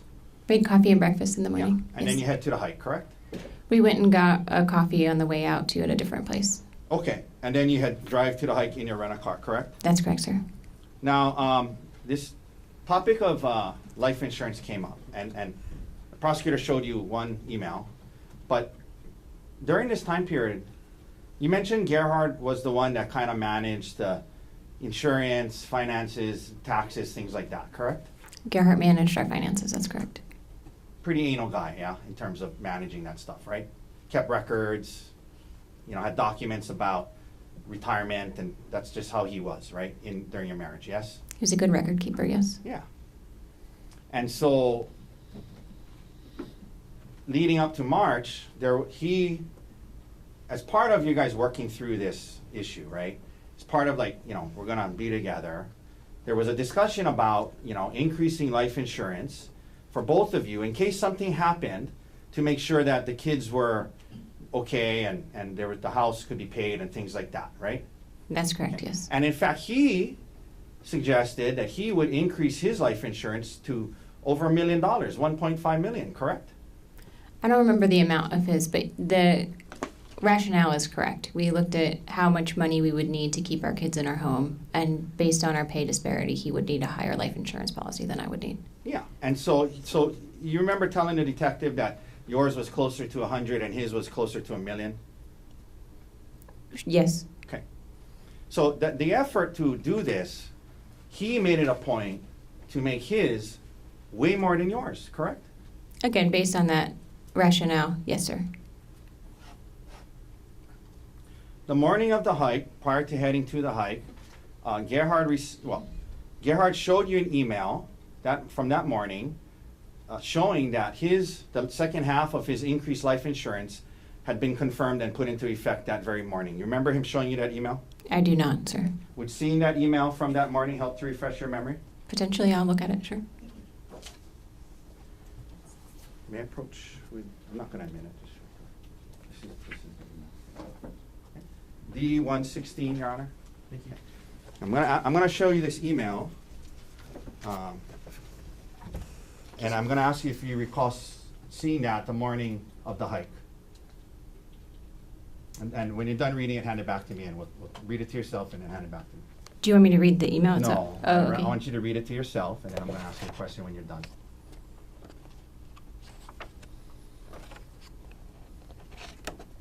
Okay. So do you recall Gerhardt showing you this email about increased life insurance on the morning of the hike? I'm sorry, I don't recall that. Okay. You arrive at the Poly Lookout parking lot at mid-morning, maybe around 10 a.m., yes? Yes, a little earlier. And when you got there, it was a busy parking lot. There was the Poly Lookout there. There was a lot of cars, tour buses, and people in the parking lot, yes? It wasn't that busy when we first got there. There were definitely other people there. Now, like tour buses? I don't remember tour buses when we got there, but I can't say for sure, sir. But there was a lot of people there, right? Yes, yep. You mentioned going to the lookout first and then going to start the hike, correct? That's correct, sir. Not too far into the hike, Gerhardt leaves you on the trail and he heads up further on the trail on his own, correct? That's correct, sir. And you mentioned today that was because you weren't feeling good about the heights and the cliffs and the heights. You didn't feel good, you didn't want to go on, yes? Yes, sir. You guys have been on hikes and activities involving heights before, yes? Yes, sir.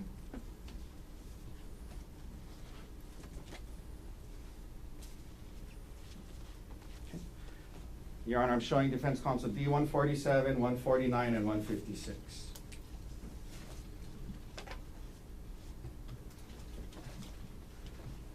Okay. May I approach? Yes. Ma'am, you take a look at D147. That's a photo of you and a friend going ziplining, correct? That's correct. Is that Gianna? Yes, it is, sir. Is that a fair and accurate depiction of you and your best friend Gianna? Yes, it is. Your Honor, move to admit D147. Sorry. Mr. Warner?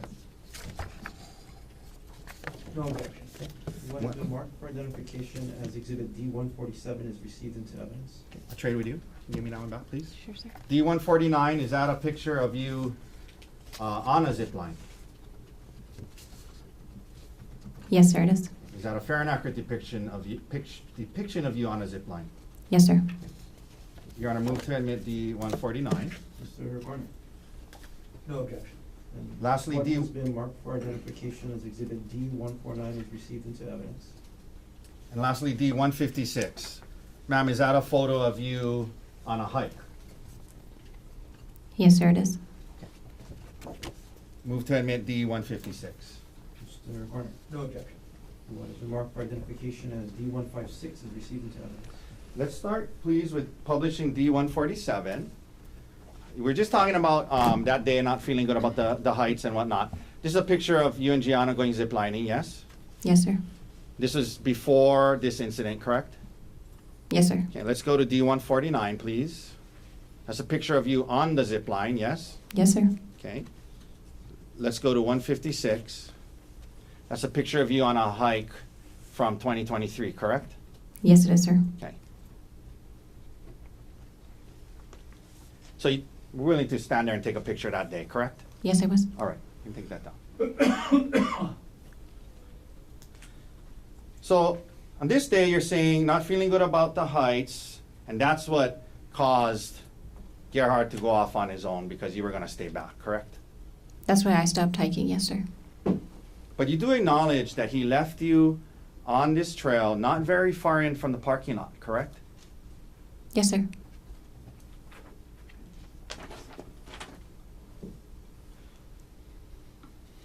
Now, you say today to this jury that you told him, I'm just going to wait here for you, right?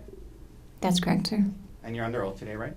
Yes, sir, I am. Isn't it true when the detective interviewed about this situation, when he gets back to you, he says to you, oh, you're still here? Remember telling that to the detective?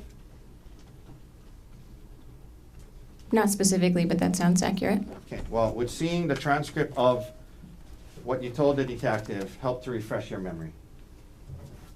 Sure, but I don't disagree that happened. So I don't know that I need to look at it, but I will if you would like me to. Well, it depends. So, Sure, let's look at it. Okay, well, let's just, to be fair, and give you a chance to look at it, okay? Thank you. And this is D107, Your Honor, and Mr. Garner. Page 7, lines 1 through 4.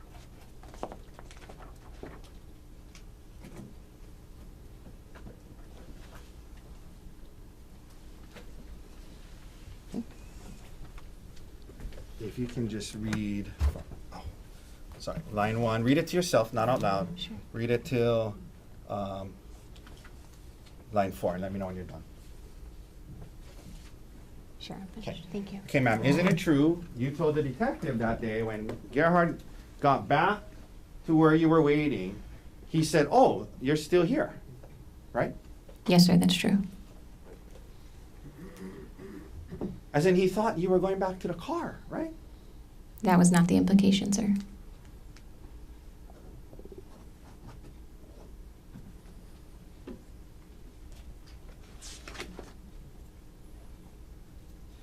But to be clear, the area that you guys stopped was not very far in from the hike, not very far into the hike, not very far in from the busy parking lot, correct?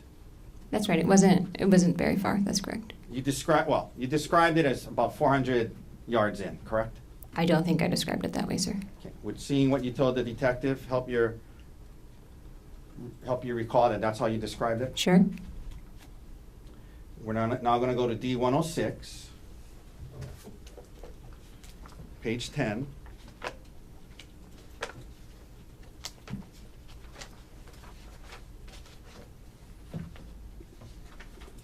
One second.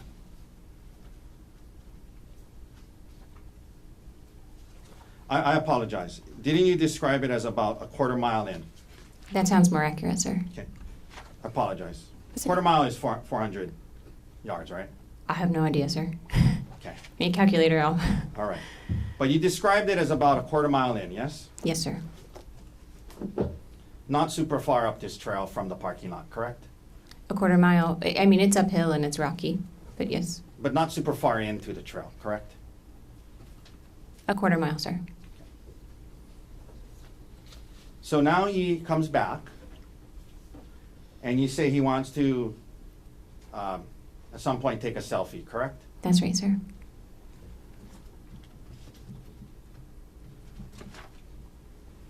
And you don't want to take a selfie where he wants you to take a selfie, correct? I didn't want to get too close to the edge of the cliff, sir. Yeah. And you indicate that at some point, in the process of that, he says, get back over here, I'm sick of this shit, and he tries to throw you off the cliff in response to that, yes? That was after the selfie, but shortly thereafter, yes. Okay.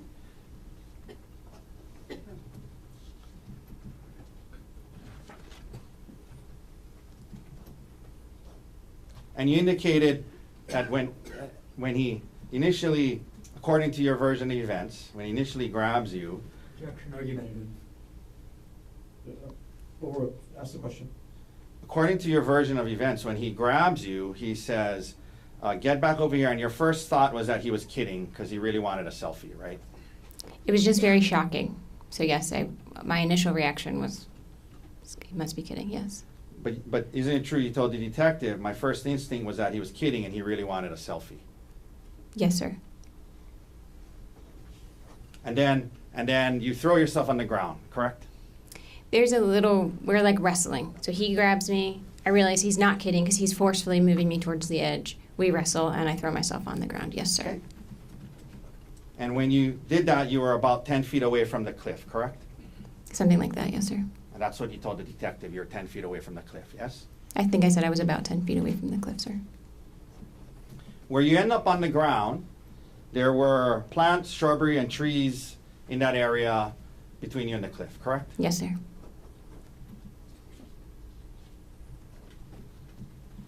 You mentioned now that there's kind of a scuffle or fight going on where you're, I think you said you bit him, you're grabbing his testicles, and there's a scuffle going on, correct? Prior to that, he's trying to pull me and drag me, and then he gets on top of me, and then yes, we're kind of There's a scuffle going on. scuffling. Yeah, and you're biting him, you're grabbing his testicles, yes? Yes, sir.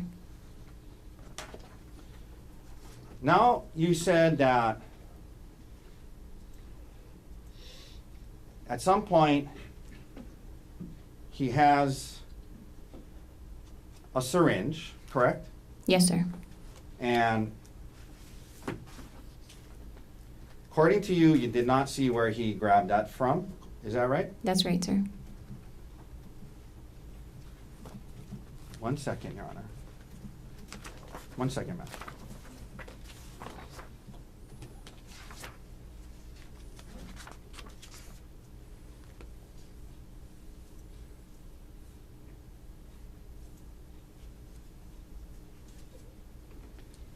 And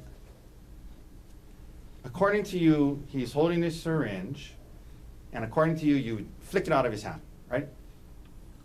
Yes, I swatted his hand and caused him to drop the syringe. Yes, Okay. sir. You mentioned that at some point, according to you, you see him holding a vial, correct? Yes, sir. And your belief was he was trying to load the syringe with the vial when he was wrestling with you, correct? No, sir. The first syringe he What? produced. 1 second. Sure.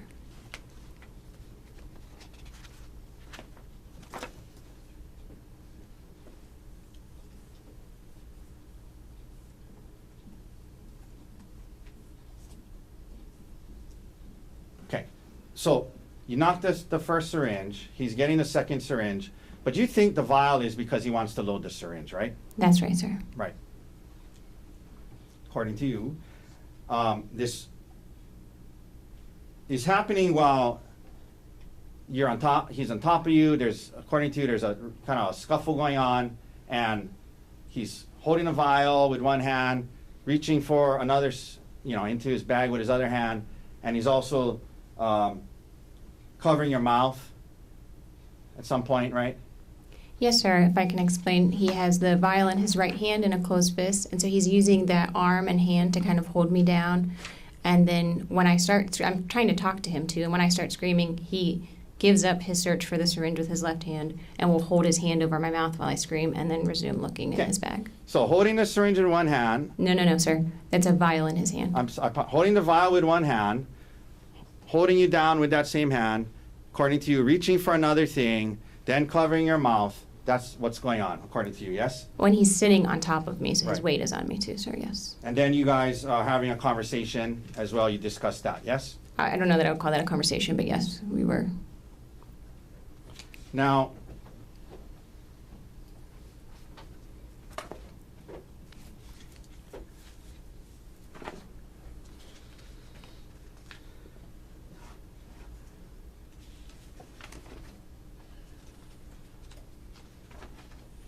At some point you mentioned he picks up a rock, correct? Yes, sir. And he starts to hit you with the rock according to you, yes? That's right, sir. And according to you, so the rock is something according to he picks up when you guys are on the ground, correct? That's my, that's how it felt. Yes, sir. Okay? And according to you, Gerhardt then blasts you in the head with all his might 10 times with this rock, correct? I don't know that I used those exact words, but he used the rock to hit me, and it was my impression that he was using his full force at the time when asked. Okay? You said that he was bashing it against your face and head, yes? Yes, sir. He was smashing it into your head and face, yes? Yes, sir. Full blast, 100% of his power is what you said, yes? Yes, sir. And 10 times, yes? I said as many as 10 times, sir. I wasn't counting. Well, you told that to the detective, you told that to the grand jury, correct? Yes, sir. Under oath, right? Yes. That it was many as 10 times, correct? Yes, sir. Your head, forehead, and eye is what you said, yes? That's right, sir. To your knowledge, you did not lose consciousness, correct? To my knowledge, I did not lose consciousness, correct? You were taken to Queens and examinations and tests were done on you, yes? Yes, sir. In particular, a CAT scan, correct? Yes, sir. You did not have any skull fractures, correct? That's correct. No skull fracture. You had no facial fractures, correct?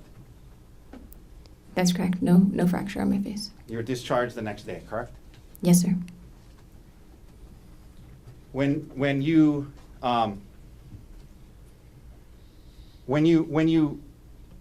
started to head towards where the witnesses were, Gerhardt didn't come after you, correct?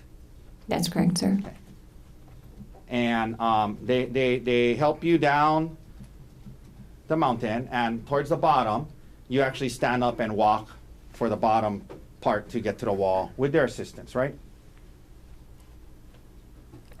I didn't really walk there. I was holding on to both. I was more carried than walking. But yes, I was Well- upright. Okay, you were more carried than walking. Is that your testimony? Yes, sir. Okay. But you were standing on your 2 feet walking, correct? I was upright. Okay. You were standing on your 2 feet and moving, correct? Downwards, right? With their support. Sure. You were coherent and able to answer questions when the first officer got there, yes? I don't know if I spoke to an officer. I recall talking to an EMT at the bottom. Okay. When you mentioned when the witnesses got there and you're crawling away, you said Gerhardt was standing there staring, right? Yes, sir. He was sort of frozen. Yeah. So he saw you, conscious and alive, crawling away, talking and yelling to the witnesses. He saw that, right? Yes, sir.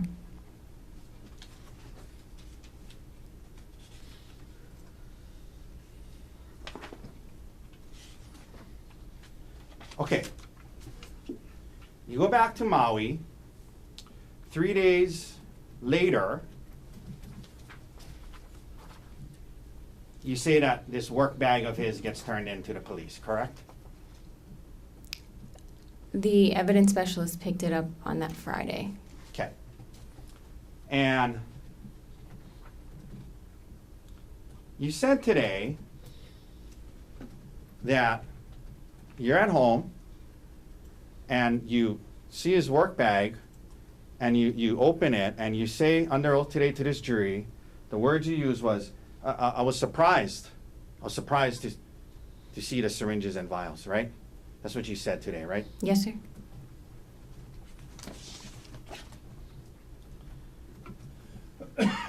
You were aware that work bag was something he kept with him at home and would take to and from the hospital every day.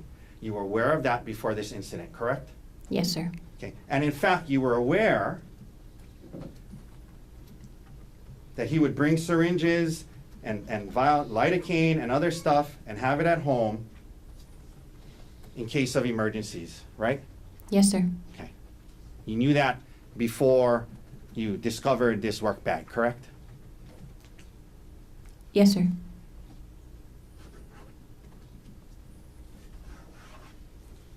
The detective asked you, have you ever seen him bring home any type of medications or syringes for work prior to this? And you said, yeah.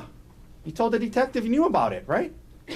He had brought things home from work before. The surprise was that the bag was full and seemed to have a lot of stuff in it. I didn't realize the volume or the regularity with which that occurred. The detective asked you about the work bag, and you said it was something he would take to and from work every day, right? Yes, sir.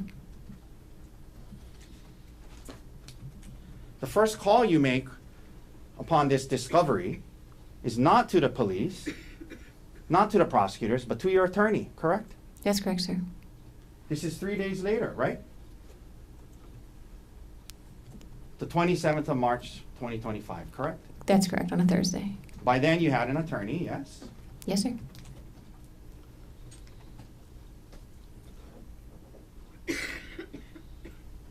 First call you make is to your attorney. He says, we're going to introduce this into the case, and he calls the police, correct? I'm not sure. He says it's relevant. We need to have the police come get it. It's probably relevant.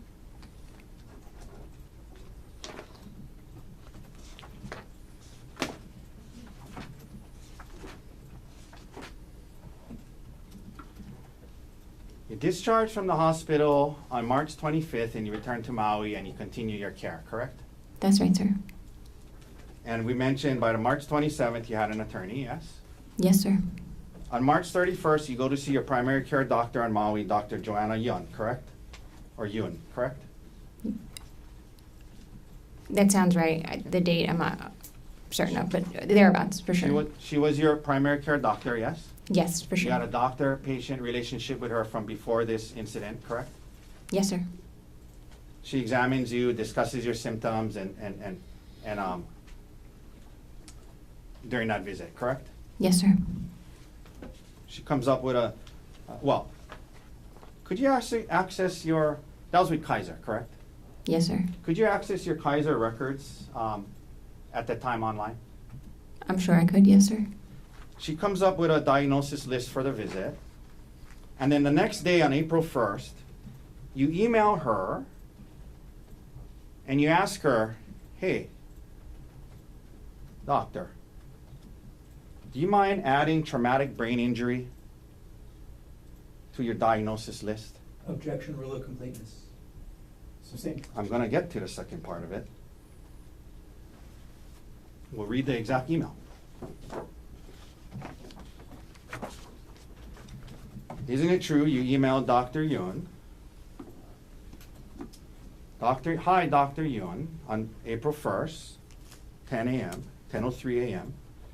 Would you mind adding either traumatic brain injury or concussion to the diagnosis notes from my appointment on March 31st? I want to make sure the documentation is consistent between my care at Queens and back on Maui. Do you remember emailing that to your primary care physician on April 1st, about a week after this incident? Yes, sir.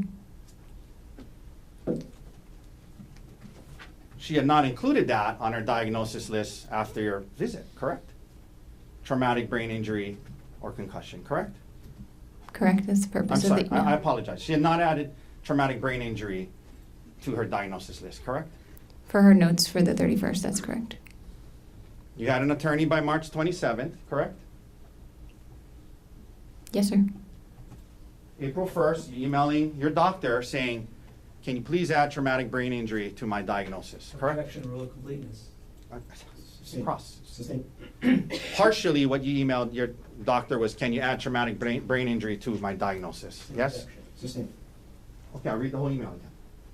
You said to your doctor, would you mind adding either traumatic brain injury or concussion to the diagnosis note from my appointment on March 31st? I want to make sure the documentation is consistent between my care at Queens and back here on Maui. That's what you told her, right? That's what you emailed her, right? Yes, sir. Are you aware that nowhere in your Queens records does it ever say traumatic brain injury? Are you aware of that? I'm not aware. Sure. Did you review your Queens records before you emailed that to Dr. Yun? When I met with Dr. Yoon on the 31st. Ma'am, my question is, did you review your Queens records from your stay at Queens before you emailed Dr. Yun on April 1st saying you want to make sure the documentation is consistent between my care at Queens and back here on Maui? Did you review your records at Queens before you sent that email? I don't recall, sir.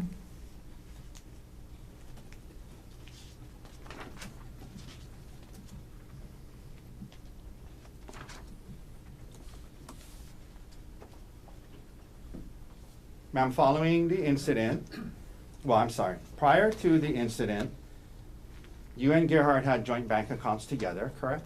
Yes, sir. Joint meaning they belong to both of you, yes? Yes, sir. For example, you had a joint saving account with Gerhardt with Capital One, yes? Yes, sir. And you admit that back then Gerhardt made more money than you, correct? Yes, sir. More of the money in the joint account was from his earnings than yours, yes? Yes, sir. In other words, he put more money into that account than you did, correct? Yes, sir. On March 27th, 3 days after the incident, you opened up, you went on, well, I'm assuming, well, let me ask you this way. You opened up an individual checking account only in your name, without Gerhardt being on that, and you moved $123,515.38 from the joint account that belonged to both of you, and you moved that money into your individual account, correct? I moved a large amount of money. The exact dollars I'm not sure of, but it is in that ballpark, Yeah, sir. in the ballpark of 120, 130 grand, right? For sure, yes, sir. And you didn't ask Gerhardt's permission to do that, did you? That's correct, I did not. Okay. Now, you didn't take half of it and leave half of it for him, did you? No, sir. Okay. Is that something you did online, Yes, sir. in front of a computer, Yes, sir. logged on, Yes, sir. created your own new account? I made a new bank account, yes, Yeah. sir. Online, right? Yes, sir. Okay. 3 days after the incident, correct? Yes, sir. Did that by yourself, right? Yes, sir.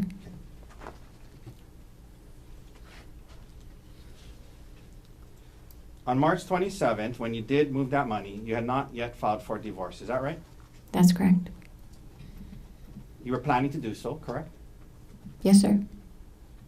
And you were aware, weren't you, when you did this, move the money, that once you filed for divorce, there would be a automatic restraining order that prevented you from moving money like that. I was not aware of that at this time. So you moved the money without his permission before filing for divorce, and you talked to your attorney about that as well, correct?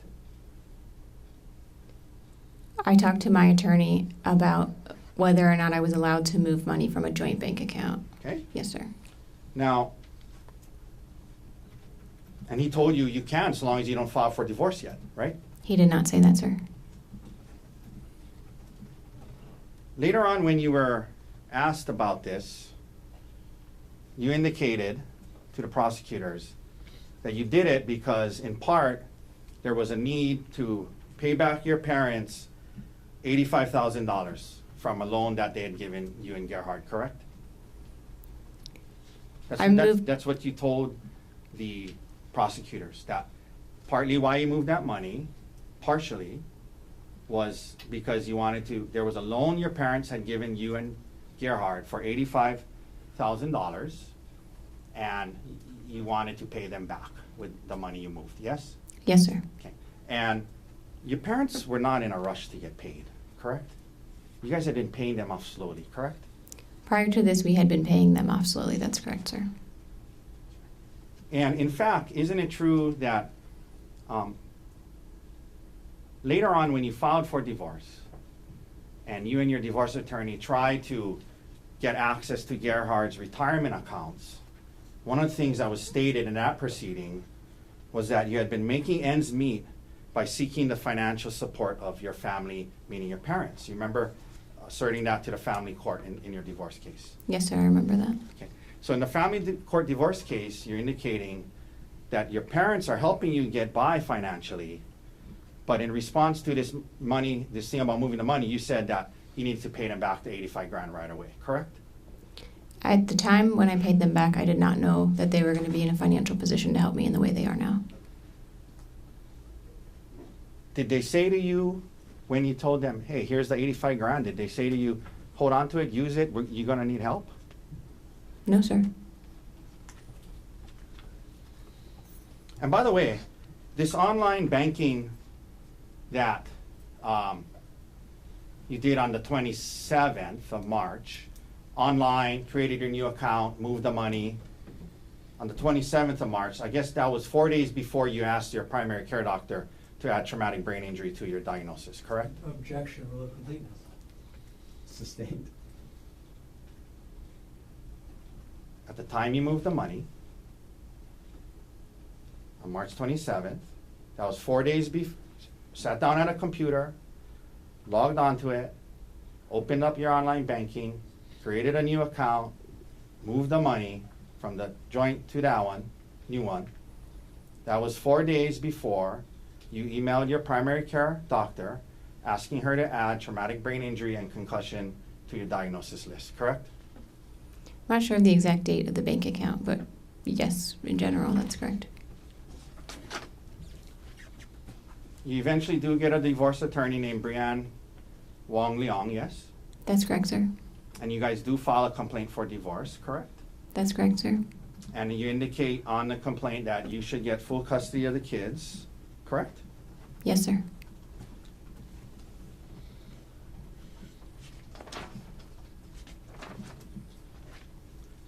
Emil, his son, your stepson, continues to live with you to this day, yes? That's correct, sir. While the case was pending,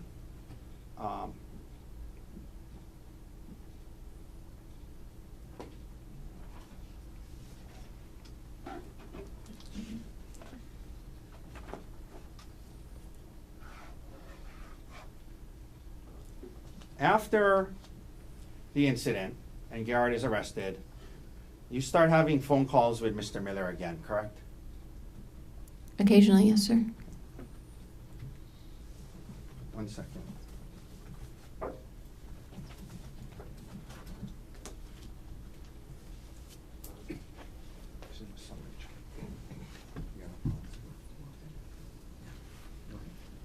Your Honor, at this time, we'd like to admit D-184. It's a summary chart from the phone records of Ms. Konig in this case, D-184.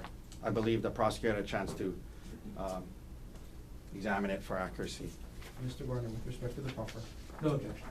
was a mark for identification as exhibit D-184 is received into evidence? May I approach? Yes. Ma'am, I'm approaching you with what's called D-184. I'll represent to you that from your phone records in this case, a summary chart was made that summarizes what was in your phone records. And if you could please turn to what is the third page.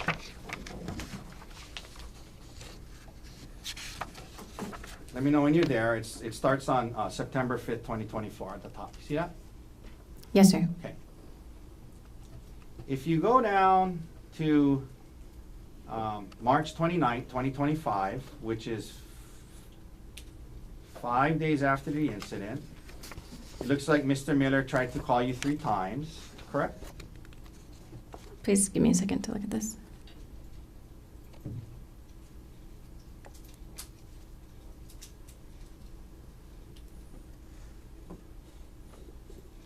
Some of them don't look different. I'm not sure what the Oh, I columns are. apologize. You know what, you might be right. He attempts to, it's repetitive, but he tries to call you on the March 29th, 2025, yes? That's correct, March 29th. And yes. then at 23:51, it looks like the two of you have a 13-minute phone call, yes? At least according to the phone records, right? Just a second, please. Number, if you go to the left-hand marking, number 620. Yes, sir. And that was with his personal cell phone, correct? I'm not sure which numbers, but how it's marked, that's how it seems. And then, again, on April 22nd, there's another call that's 31 minutes, 36 seconds long on 8/14, correct? Yes, sir. Okay, and then there's other calls, but that's all the ones I'm gonna talk about right now. You can hand that back to me. Thank you, sir.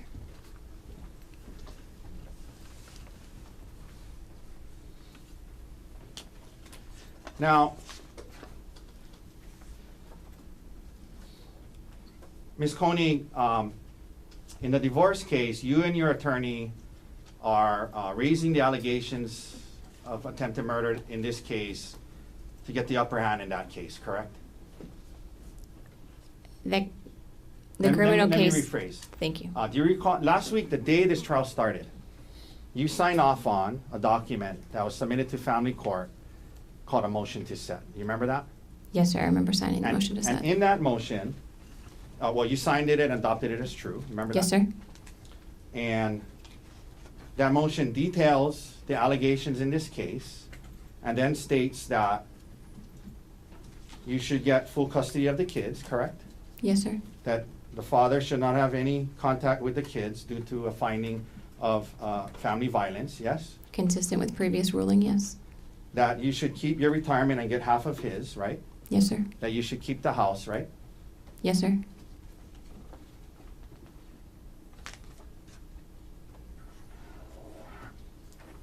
Okay. Your Honor, we've been going for a while. I may be almost done, but I'd like to take the lunch break to double check through all my exhibits and notes, since we're. Off record.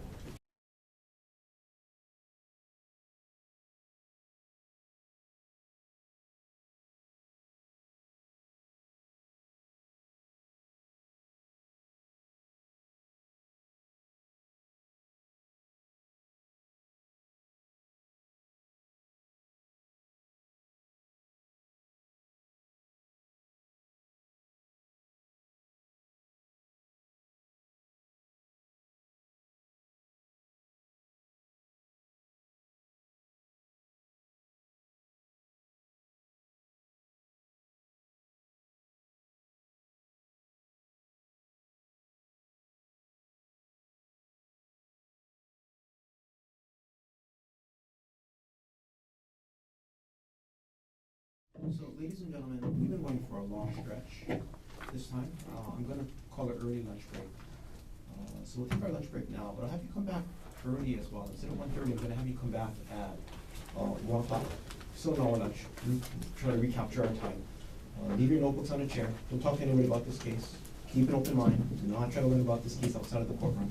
All of you have a good lunch. See you. At work from time to time too, correct? Yes, sir. Okay. But isn't it true that Terra Power, which is a nuclear engineering, it's a nuclear energy company, correct? Yes, sir. The sanctioned software for company communications was Microsoft Teams, correct? They provide Microsoft Teams for us, yes. Right, and that's how they wanted you to message each other because it's a secure communication network, right? Not exclusively. We're instructed to use encrypted messaging when we talk about work. You were instructed to use encrypted messaging, right? Yes, sir, which iMessage counts, and so does WhatsApp. Now, in August of 2024, you went on a trip to South Africa with Mr. Miller, correct? And another TerraPower employee, yes, sir. I didn't ask that. I asked if Mr. Miller went on that trip with you, yes or no? Yes, he did, sir. And in fact, not only did he go on that trip with you, he advocated for you to be able to go on that trip with him, yes? He helped set the group of people going, yes, sir. And he specifically got you to be able to go on that trip with him, yes? I don't know the answer to that, sir. Do you recall messaging him on WhatsApp on October 30th and saying, I know I said it earlier, but I sincerely appreciate you getting me on this trip? Do you remember messaging that to Mr. Miller in August after this trip? Yes, sir. No further questions. Thank you, Ms. Konig. Thank you. Mr. Brunner, any reader? Yes, sir. Could I have just a moment to? Yes, take your time.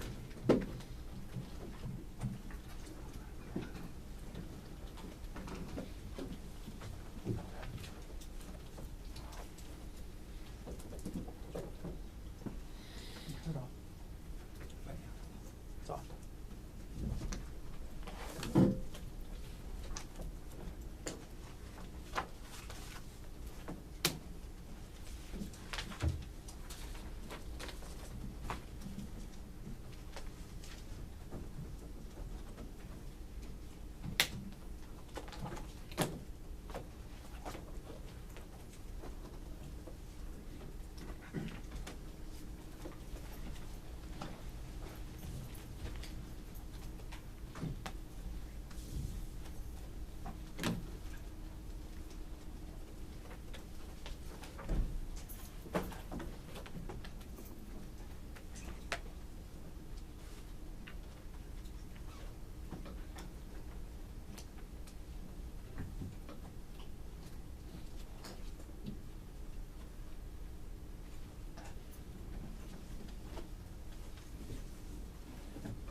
Good afternoon, Arielle.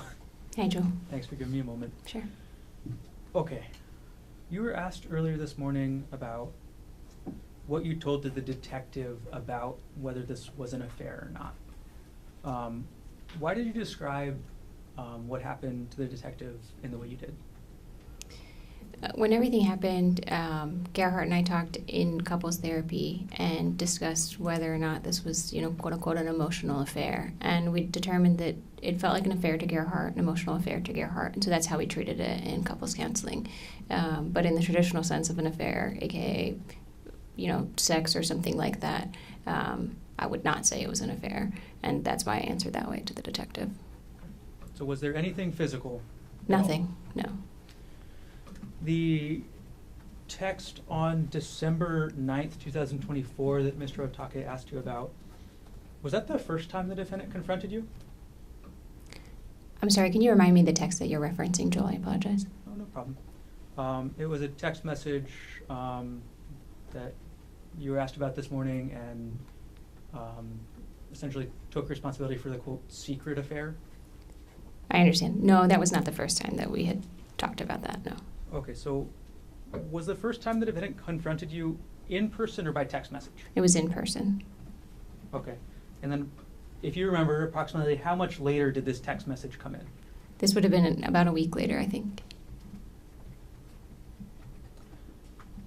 Okay. Moving on a little bit, you were asked about a VPN service. Can you explain, one, what a VPN is, if you know? VPN is virtual private network. I'm not an IT specialist. Okay. How did you use the VPN that you were asked about in this case? I actually did not use a VPN. The only time I use a VPN is for work.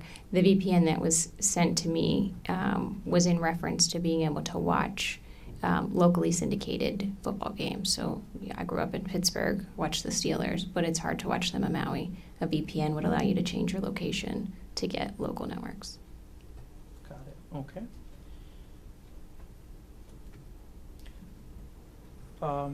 Going back to this confrontation about this quote, emotional affair, who did the defendant tell first?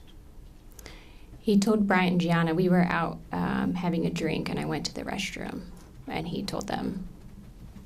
He basically said Aries having an affair. How did you feel about that?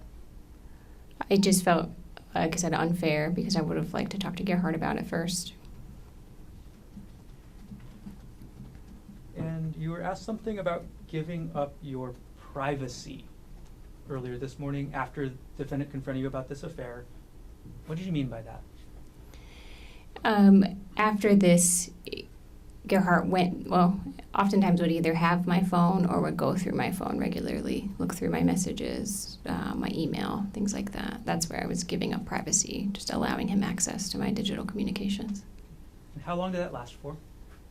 I would say weeks. By the end of December, did you have your phone back? Yes, and honestly, it was just the beginning of December where I didn't have my phone most of the time. By the end of December, I had my phone. It would just be that he would go through it. Okay. And how long did the defendant keep going through your phone after this came out? I don't recall. I think maybe periodically, still in January, potentially.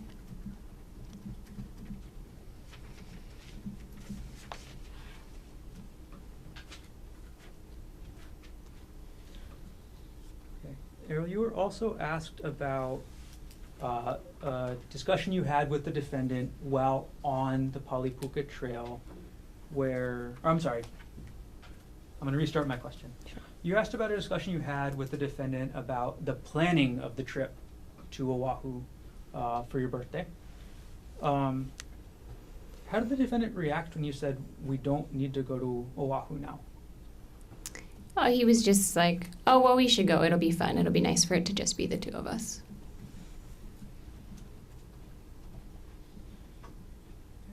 Just a couple more things to follow up on. You were asked this morning on cross-examination about, and you said something to the effect of wanting to keep the kids in the house. Could you explain that for us? Yes, just after everything happened, wanting to be able to provide the same life that they were having, right? You know, they already went through a traumatic situation. So just making sure that they could continue to live in that home for as long as possible. That's Okay. what I was referencing. And this is hypothetical with regards to the life insurance, right? I'm sorry, yes, this was the planning around life insurance and kind of the methodology that went into coming up with the life insurance amounts was making sure that should either of us not be earning money, we could still afford to keep the house that we have on Maui and keep our kids there. How important was it to you to keep your children at that house on Maui? Objection irrelevant, beyond the scope. Overruled. Very important. That, you know, that was the basis for us really working on our marriage and, you know, for a lot of the things, you know, trying to keep the kids stable.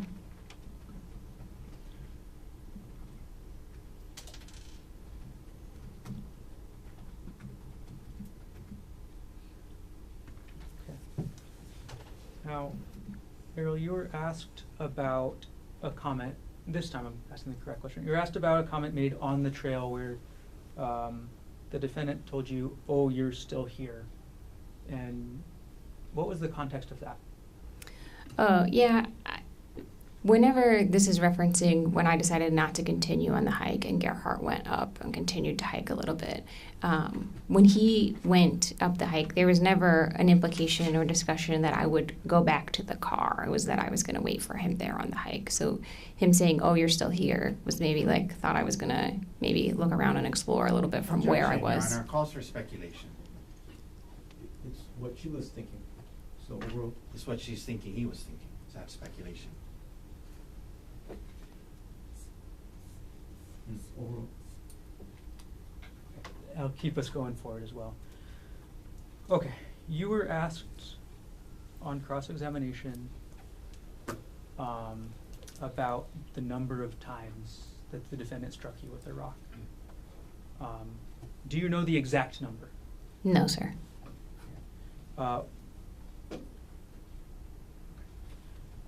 When you talked to the detective, did you give him an exact number or an estimate? An estimate, sir. And what was the exact words that you were asked about and used? As many as 10 times. I said he hit me as many as 10 times. And you were asked this morning about being hit in your head. So let's go over. Where were you hit? Or where did the defendant hit you with the rock? I was struck on my right eye. I had a laceration down to the skull above my eyebrow here. And then all over my head, I had a large laceration that went back here and down here. So I was hit kind of all in this area. Were any of your other body parts hit? Yes, my left hand was hit where I was... Objection. Oh, beyond the scope. Overruled. My left hand was hit where I was blocking my face from the rock. And so I had a distal fracture, which is basically like the end of the I'm going thumb. to pause you there. Sure. Okay. Okay. So, and again, can you demonstrate where your left hand was when the defendant struck your left hand? It was in front of my face.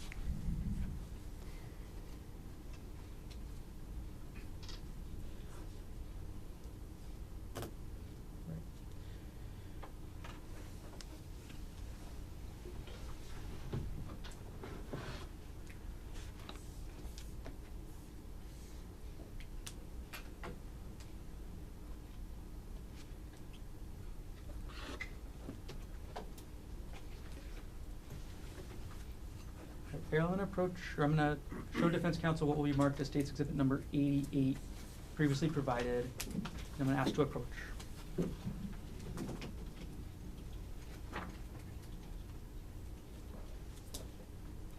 that anything else? Oh, okay. May I approach? Yes. Sorry, what number is that? State's 88.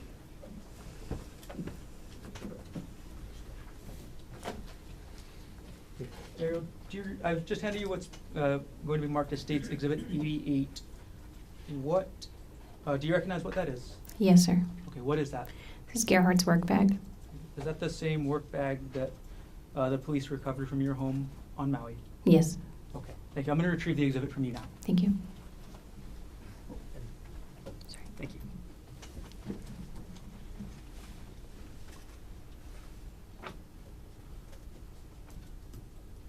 next section of questions has quite a few follow-ups, Arielle. The bank accounts. Okay, you were asked about withdrawing money from a bank account. Approximately how much money did you withdraw? It's about $123,000, I believe. And why did you withdraw that money? Withdrew it so that I could continue to pay bills to keep my kids in their house, as we talked about previously. And how did you withdraw that money, like the mechanics of how? As discussed before, I created a bank account online and moved the money. Okay. Did you log in through the defendant's account to do so? No, sir. Whose account did you log into to move that money? My account. And what type of account was it again, joint or separate? The account I logged into was a joint account. I moved it to a separate account.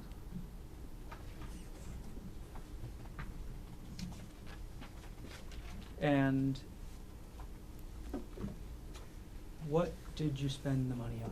I spent the money on a mortgage. Should I talk through like approximate values? Yeah, why don't you give us an estimate of where that money went? Sure. Okay, so if you just take like some of the big hitter items, my mortgage is $8,000 a month. My HOA is just over $300 a month. I have a car payment that's just under $400 a month. I have a solar loan on the house that's about $800 a month. So that's $9,500 roughly. And then I pay about $4,000 a month in childcare for my youngest. So that's $13,500 a month. So in 10 months, that's $135,000. Okay. Now, you were asked about a loan that you paid back. Can you explain that? Yes, Gerhardt and I had previously taken a loan from my parents, a personal loan, to pay back costs associated with a home construction project we did in Pittsburgh. And so it was kind of a long-standing loan from them. And at the time, I wasn't sure what was going to happen financially, and I wanted to make sure that their retirement wasn't going to be impacted by this. Okay, when you say at the time. Right after the attack and everything. And did you settle any other debts? I did. I paid off Gerhardt's outstanding credit card balances, just so those wouldn't be overdue. Again, that was joint marital debt, so I tried to pay down joint marital debt. Okay. Do you remember how much of that joint marital credit card debt you paid off? I don't remember the values. I apologize. Okay. If you were to see your bank statements again, would you be able to remember? Yes. Okay. I'm going to approach with what's been marked as states 156.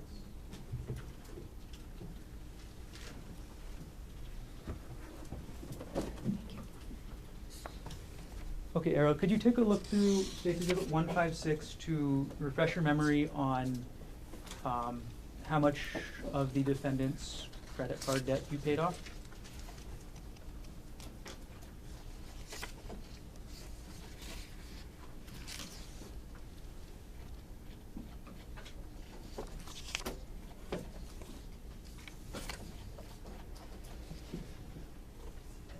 And when you've reviewed, let me know. Sure.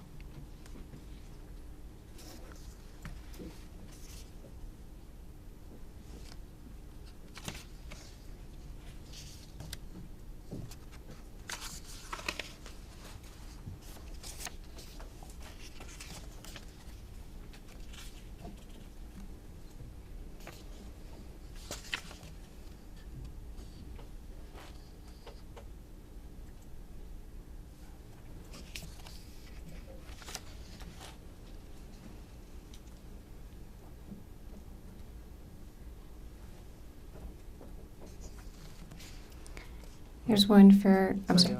Have you reviewed the exhibit? Yes, Is I your have. memory refreshed? Yes. Okay, I'm going to come collect the exhibit from you, and I'll ask you the same question again. Okay. I'm collecting States Exhibit 156.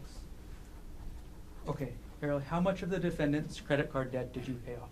There's approximately $5,000. And just for the sake of completeness, at least I think one of those credit cards I was an authorized user on, so I don't want us to mischaracterize it and say it was his.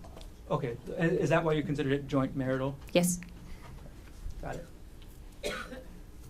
Okay. Last section of questions, the divorce, Arielle. You were asked about a motion to set trial for divorce. Is that right? Yes, sir. And you were asked about your request for full custody of the children. Yes. Why did you request full custody of the children? They're in my care now, and we had a hearing last year sometime, and a judge ruled that I should have sole temporary custody. The temporary. Sure. And on that motion, and you testified this morning, you actually reviewed the motion to set you were asked about? Yes, sir. Okay. In the section on page 11 of 28, or bait stamp 758, did that state, upon conclusion of the criminal trial against father, this matter may be readdressed when discussing physical custody of the children? Yes, sir. Okay, so do you intend to have physical custody of the children forever? I intend to work through the courts to determine that. And with regards to your request for the house and the retirement accounts, why did you request those? The house also comes with a mortgage against it, so I basically requested that I have kind of the current state of things in Maui. So it's a house with a mortgage and a solar loan.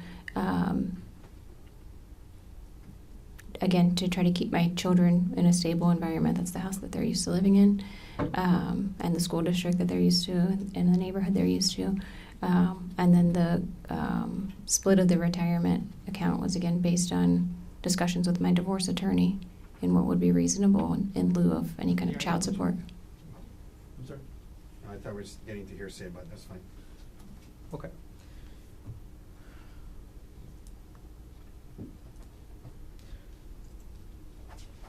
I'm going to show you what's been marked as Defense Exhibit 187, page 12 of 28, bait stamp number 759, at the very top of the page, under number 3, child support. Appendix states, or Defense 187. Could you review that paragraph at the top of the page? Yes. Okay, have you reviewed the paragraph? Yes. Okay, okay, I'm gonna retrieve the exhibit from you now. Okay.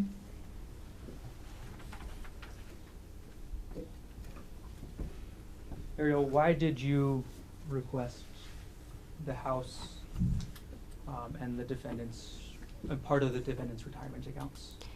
Since he can't earn his previous income, he would be unable, it's unlikely that he'd be unable to pay child support that would keep their standard of living the way it was previously. Okay.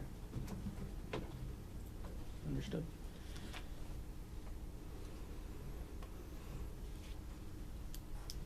Last things.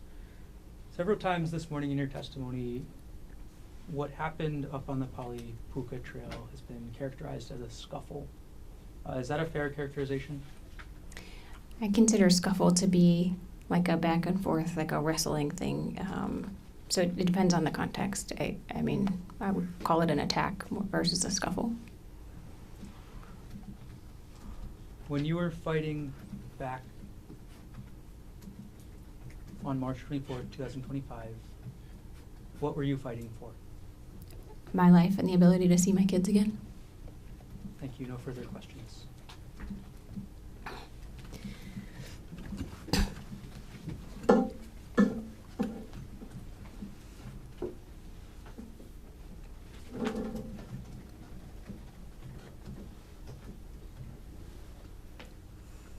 Mr. Otake, can we cross based on what else on redirect? Thank you. You were being asked about the motion in the divorce case and why you were seeking child support, or why you were seeking the house and his retirement, and you said because he can't earn his same income. And what you wrote in, what was written in the report is that because he's incarcerated, correct? Yes, sir. Because of this case, because he's incarcerated and he can't earn his income, you guys in the divorce case are using that to say you should get the house and his retirement, yes? Yes, sir. You indicated when you were asked about physical custody, prosecutor pointed out that you have temporary physical custody, you're seeking physical custody, but it was written in that motion, upon conclusion of the criminal trial against father, this matter may be readdressed, correct? Yes, sir. Meaning you understand if he's found not guilty, it can be readdressed and he can try to get physical custody of the kids, right? Yes, sir, I understand that. And if he's contrary to that, found guilty, you know that he's not going to be able to have custody of the kids, right? Yes, sir. And then you would get full custody of them for the remainder of their juvenile life, correct? Yes, sir. You wouldn't be able to see them or have a relationship with them for the rest of their juvenile life. You understand that if he's convicted, right? And that's why you guys wrote that in there, right? Yes, sir.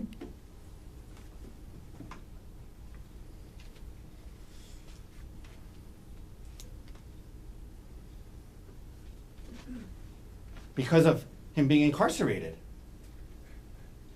You wouldn't be able to see them, or you wouldn't be able to have custody of them till they're adults. Cumulative. Sustained.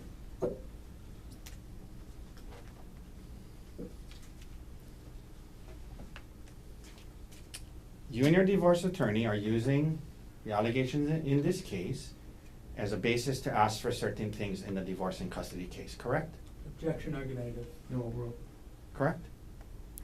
Yes, in certain cases where it's applicable. You were asked about this idea again about it being an emotional affair, emotional infidelity, and that's how you and Gerhardt talked about it and described it, correct? Yes, sir. When the detective asked you the question, well, did you have an affair? You said no, correct? That's correct, sir. You didn't say, well, sir, we didn't have sex, but we've been talking about it as an emotional affair. You could have said that, but you didn't, correct? That's correct. I did not say that. You described it to the detective as some flirty text messages, correct? That's correct. That's what it was. To this day, in front of this jury, that's how you're still describing it. Just some flirty text messages, correct? That's correct, sir. You were asked about Gerhardt wanting to have access to your phone in the weeks following the discovery of your flirty text messages, correct? Yes, sir. And I asked you this earlier, but you understood that the audiobooks you were listening to by these professionals discussed that, giving up privacy, giving access to your phone to help him start to try to trust you again. That's what the audiobook said, right? Yes, sir. When he left you on the trail, there was nothing stopping you from going back to the car, correct? You could have walked back to the car, the quarter-mile away, right? I wouldn't have done that. Well, I'm just saying, was there anything stopping you from doing that? Nothing was physically stopping me from doing that. The expectation with Gerhardt was not that I was going to leave him there. That's what I mean. You're right. There was nothing physically stopping me from going back to the car. You're right. And let's talk about what was it, your expectation in your head and not others, okay? Because when he got back, whatever you think he meant, the words that he used were, oh, you're still here, right? Yes, sir.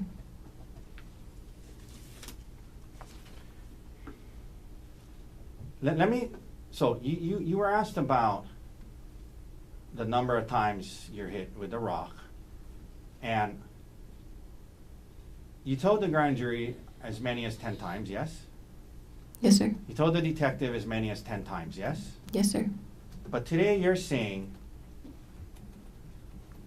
you don't know how many times you were hit, correct? I said as many as 10 times. I'm asking you that's what you said to the grand jury, and that's what you said to the detective. Today on redirect, when you were asked about that, your words were, I don't know how many times I was hit, correct? Objection misstates the testimony. No overrule. That's what you just said. I don't know how many times I was hit, right? I don't know an exact number of times that I was hit. The credit card that you were paying off, at least some of that was a joint credit card that you were on as well, correct? As stated, yes.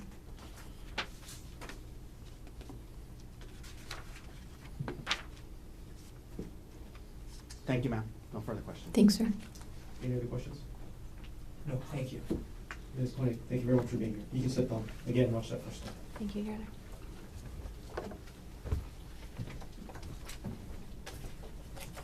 Mr. Varner, state's next witness.